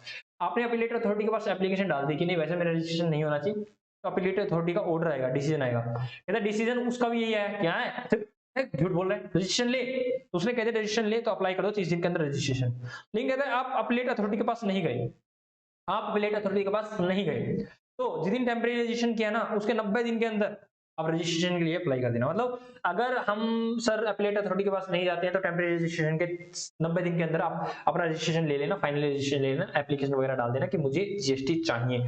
लेकिन आप अपीलेट अथॉरिटी के पास जाते हो, अथॉरिटी ने जिस दिन डिसीजन दिया कि हाँ चुपचाप भाई रजिस्ट्रेशन ले ले, तो उसे 30 दिन के अंदर रजिस्ट्रेशन आप ले लेना। तो वही सारी बात कर रखी बेटा, ठीक है। चलो एक बार पढ़ लेते हैं। कहता है GST after the survey and the investigation it is found during the survey inspection और inquiry the person required registration but fail to take the registration himself, then officer may register such person on a temporary basis and issue the order issue कर दिया जाएगा, ठीक है। उसके बाद and it will be effective from the date of the order of the मतलब and it will be effective from the date of the order registration, order दिया उसी दिन से इफेक्टिव हो जाएगा, ठीक है। और कहता है कि 90 दिन के अंदर उसको रजिस्ट्रेशन लेना पड़ेगा, लेकिन अपीलेट अथॉरिटी के पास जाता है तो उसके ऑर्डर के 30 दिन के अंदर अंदर लेगा। जी सर क्या रखा है कि from the date of the grant of the such registration shall file an application for the registration in a prescribed form and the order effective from the date of the order of the officer. Officer ने जिस दिन order दिया वहीं से आपकी RC effective हो जाएगी और आपको सारी चीजें वही करनी पड़ेंगी जो रजिस्टर्ड व्यक्ति करता है। जी सर आगे चलते हैं sir. Sir place of registration, कहाँ रजिस्ट्रेशन लेंगे भाई साहब, रजिस्ट्रेशन कहाँ लेंगे, ध्यान सुनो, ये आपको आता है, ये आपको आता है, ठीक है। वैसे एक बार याद करना कि कहाँ कहाँ हम रजिस्ट्रेशन लेंगे, कहाँ कहाँ रजिस्ट्रेशन लेंगे, याद करना एक बार, करो याद रजिस्ट्रेशन कहाँ कहाँ लेंगे। सर देखो रजिस्ट्रेशन कहाँ कहाँ लेंगे, देखो सर पहली बात तो एग्रीगेट टर्नओवर लिखेंगे, वो 10 लाख 20 लाख या 40 लाख वाली लिमिट याद आ रही है हमें, ठीक है। जहां जहां जिस स्टेट में या यूनियन टेरिटरी में हम टैक्सेबल सप्लाई कर रहे हैं वहां वहां हमें जीएसटी रजिस्ट्रेशन लेना पड़ेगा। लेकिन मैं कह रहा हूं नहीं नहीं तुम तो पानी में आज दिल है पानी पानी पानी पानी पानी पानी, समुद्र में हो, TWI में हो, TWI territorial water of India, वहां पे रह के आप जीएसटी में रजिस्ट्रेशन कर रहे हो तो sir near coastal, coastal coastal वाला समुद्र तट के किनारे जो भी यूनियन टेरिटरी स्टेट है वहां पर हम जीएसटी रजिस्ट्रेशन लेंगे। चलो दोस्त देख लेते हैं जो आपने बातें बताई हैं सारी सारी ठीक है या गलत है। नंबर 1 कहता है every person who is liable to be registered shall apply for the registration in every state और union territory from where he is making a taxable supply. ध्यान रखना टैक्सेबल सप्लाई करा वहां मतलब पेट्रोल बेच रहे हैं वहां पे ओनली एक्सक्लूसिव पेट्रोल या फिर डीजल या फिर मतलब alcoholic liquor for human consumption, नहीं जीएसटी की जरूरत नहीं है। कहता है व्हाट अबाउट द TWI, जो पानी का एरिया जो भारत का है, क्या करते हैं every person who makes a supply from the territorial water of the India and obtain registered in a coastal state or union territory where the nearest point of the appropriate baseline is located, मतलब जो समीप है जहां से आप TWI से आप supply वगैरह कर रहे हो वहां के नियर में कौन सा कोस्टल स्टेट या यूनियन टेरिटरी है वहां जाके आप रजिस्ट्रेशन ले लो। अब कहता है हम अमेंड करवाना चाहते हैं, अमेंड करवाना चाहते हैं आरसी के अंदर, कहता है अमेंड पार्ट ए में करवाना चाहते हो या पार्ट बी में करवाना चाहते हो। पार्ट ए में करवाना चाहते हो कोई दिक्कत वाली बात नहीं है, चुपचाप आप पार्ट ए में आ जाओ, लाइक फोन नंबर वगैरह, ठीक है, ईमेल आईडी वगैरह चेंज मतलब चेंज कर रहे हैं हम तो कहता है ये खोल दो नॉन कोर फील्ड, कहता है file an application for such change, these changes are very small hence no need for the approval। भाई साहब आमतौर पर कर देते हैं, आप एंटर करना, फोन नंबर चेंज कर रहे हो, ईमेल आईडी चेंज हो, क्या दिक्कत वाली बात है, आपकी हो जाएगी। लेकिन कहता है भाई साहब कोर फील्ड लाइक आप क्या चेंज कर रहे हो, बिजनेस का नाम चेंज कर रहे हो, एड्रेस चेंज कर रहे हो, डायरेक्टर के नाम चेंज कर रहे हो, पार्टनर के नाम चेंज कर रहे हो, ये सब कुछ कर रहे हो, ठीक है।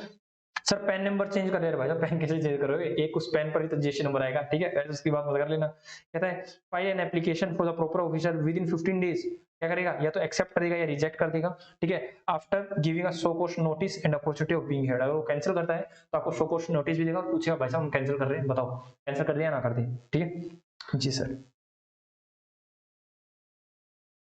आगे चलते हैं। अरे भाई साहब ये सर 10B हमने पढ़ा था आधार के साथ लिंक करो, क्या रखा सुनो भाई साहब, जीएसटी रजिस्ट्रेशन कब स्टार्ट हुआ था 1 जुलाई 2017, मतलब उससे पहले भी स्टार्ट हो गया था लेकिन जीएसटी कब आया था सर, जीएसटी आया था 1 जुलाई 2017 में। तो उस समय आधार किसी के पास नहीं होता था तो उसने आधार से ई वेरीफाई भी नहीं करवाया होगा, आधार को सबमिट भी नहीं करवाया होगा उस समय। हाँ ये तो अभी है ना ई वेरीफाई वगैरह वगैरह करवाने का सिस्टम। तो कहते भाई साहब पुराने लोग हो ना तुम लोग, तो आप अपने क्या करो सर आधार को अपडेट करा दो, अगर आपके पास आधार नहीं है तो आधार की स्लिप जमा करा दो, जिस दिन आधार आपके पास आ जाए उस दिन हमें ऑथेंटिकेट कर देना 30 दिन के अंदर, वो बात कहता है, ठीक है। लेकिन जिसको आधार देना ही नहीं है वही वाले व्यक्ति कौन कौन से सर, यूआईएन होल्डर है, सिटीजन नहीं है, ठीक है, गवर्नमेंट कंपनीज है, ठीक है, पीएसयू है, मतलब उनको तुम छोड़ो, तुमसे ना तो लिया था ना लेंगे। कहता है कि 10B आधार कार्ड को लिंकेज करवाओ भाई साहब, कहता है linkage of the Aadhaar card for already registered person और whom Aadhaar card requirement is applicable. भाई साहब जिस पे आधार कार्ड एप्लीकेबल ही नहीं है उनसे नहीं मांग रहे, वो नोट वन वाले, ठीक है। Such person undergo with the same क्या है देन टिल देन, जब तक आप आधार सबमिट वेरीफाई नहीं करवा रहे, सबमिट नहीं करवा रहे हो, such person will not be eligible for filing, क्या कहता है रिवोकेशन एप्लीकेशन, रिवोकेशन नहीं कर सकते आप जीएसटी का, ठीक है, रिफंड की एप्लीकेशन नहीं डाल सकते, ये कर्मकांड आपको नहीं करने देंगे, मतलब डरा रहे हैं बेटा, डरा रहे हैं, कहते हैं आधार को ई वेरीफाई करो कोई दिक्कत वाली बात नहीं फिर कर्मकांड कर लो, थोड़ा सा डरा रहे हैं और कुछ नहीं कर रहे। कहता है a person has no Aadhaar card and they need to submit, अगर किसी के पास आधार नहीं है तो कहते हैं भाई साहब आधार में आप क्या करो पर्ची कटवाओ, स्लिप कटवाओ और उसके साथ एक अपना आईडी प्रूफ दे दो हमें जिसपे आपकी फोटो है, ठीक है, कोई भी आईडी प्रूफ दे दो, वोटर कार्ड, पासपोर्ट, ठीक है, और क्या नाम है bank passbook with photo, voter ID, passport, driving licence, इनके ऊपर हमारी फोटो होती है, कोई भी आपको दे देना। एंड जिस दिन आपको आधार कार्ड मिल जाएगा तो 30 डेज के अंदर आप हमें ऑथेंटिकेट कर देना, ठीक है जी सर। अब आगे चलते हैं, आगे क्या कहता है बेटा, यहाँ से एग्जाम में आने का चांसेस है बेटा, यहाँ से एग्जाम में आने का चांसेस है। क्या कहता है सुनो, सबसे पहले ये तो आपको पता ही है सर, डिलीवरी ऑफ द चलान, क्या डिलीवरी ऑफ चलान, मैंने कहा बेटा चलान, मैं सर अगर गुड्स के केस में है तो 3 बनेंगे, एक सप्लायर का, एक रिसिपिएंट का और एक ट्रांसपोर्टर का। लेकिन सर्विस के केस में है तो ट्रांसपोर्टर भाई होता ही नहीं, सप्लायर का और रिसिपिएंट का बनेगा, तो कह रहा 1 original copy for the consignee, ठीक है, another one for consignor that is बेटा रिसिपिएंट एंड सप्लायर, और ट्रांसपोर्टर की बात कर रहा है जी सर। आई कर रखा है SSC that is service accounting code, ये जीएसटी के अंदर हर सर्विस का एक अकाउंटिंग कोड है, हर एक का लाइक स्कूल में हमारा रोल नंबर होता है, इनका भी एक रोल नंबर है, हर एक का सर्विस अकाउंटिंग कोड होता है। एचएसएन का, एचएसएन गुड्स के लिए होता है, इसकी फुल फॉर्म क्या होती है, हार्मोनाइज्ड सिस्टम ऑफ नोमेनक्लेचर, ठीक है जी सर। अब क्या कहता है, इसको ध्यान सुनना बेटा, इंपॉर्टेंट है, क्या कहता है कहता है if the annual turnover in the preceding financial year, पिछले साल आपकी 5 करोड़ तक है, क्या बोला गया, पिछले साल की टर्नओवर 5 करोड़ तक है, number of the digit of the HSN unit, कितने डिजिट का एचएसएन यूज करना है सर, देखो B2B के लिए 4, 5 करोड़ तक है पिछले फाइनेंशियल ईयर में, आपकी 5 करोड़ तक टर्नओवर है, तो आपको B2B 4 डिजिट का एचएसएन नंबर डालना पड़ेगा अपने बिल के अंदर। लेकिन अगर B2C है तो भी 4 डिजिट का डालना पड़ेगा, लेकिन ये ऑप्शन है, मतलब सर B2B सप्लाई के लिए 4 डिजिट का मैंडेटरी है, लेकिन B2C के लिए ऑप्शन है 4 डिजिट का एचएसएन डालो या मत डालो। बट कब, जब पिछले साल का टर्नओवर 5 करोड़ तक है तो, लेकिन 5 करोड़ से ज्यादा का है तो बोल दिया जाता है number of digit of HSN, चाहे आप B करो चाहे B2C, यहाँ पर ऑप्शन नहीं दिया, यहाँ पे मैंडेटरी है B2B भी B2C भी 6 डिजिट का आपका एचएसएन नंबर यूज होगा। ठीक है जी सर, याद रखेंगे ये सर, मतलब 5 करोड़ तक है प्रीसीडिंग फाइनेंशियल ईयर में आपकी टर्नओवर, तो क्या होगा सर, 2 चीज होंगी, B2B कर रहे हैं तो 4 डिजिट का, और B2C कर रहे हैं तो सर 4 डिजिट का, बट ये ऑप्शनल है। लेकिन 5 करोड़ से क्रॉस कर जाती है 5 करोड़ को 5 करोड़ को, तो क्या होगा सर, B2B हो और B2C हो, चाहे कोई सी भी हो सर, यहाँ पे मैंडेटरी है 6 डिजिट का HSN, harmonise system of nomenclature. बात समझ आई या नहीं आई जी सर? तो ये लो, आज हम इतना ही करते हैं। आई होप आप लोगों को सारी चीजें अच्छे समझ में आ रही है, अच्छे से तैयारी करो, बड़े अच्छे से। मैं कह रहा हूं कि भाई इस बार तो आपको फट्टे चकने क्लास के अंदर, सर क्लास के अंदर कौन से, एग्जाम हॉल के अंदर। ठीक है जी सर, ओके बेटा, tata bye bye, Radhe Radhe. ठीक है, हम चलते हैं, राधे रानी की कृपा हम सभी पर ही बनी रहे, टाटा बाय बाय।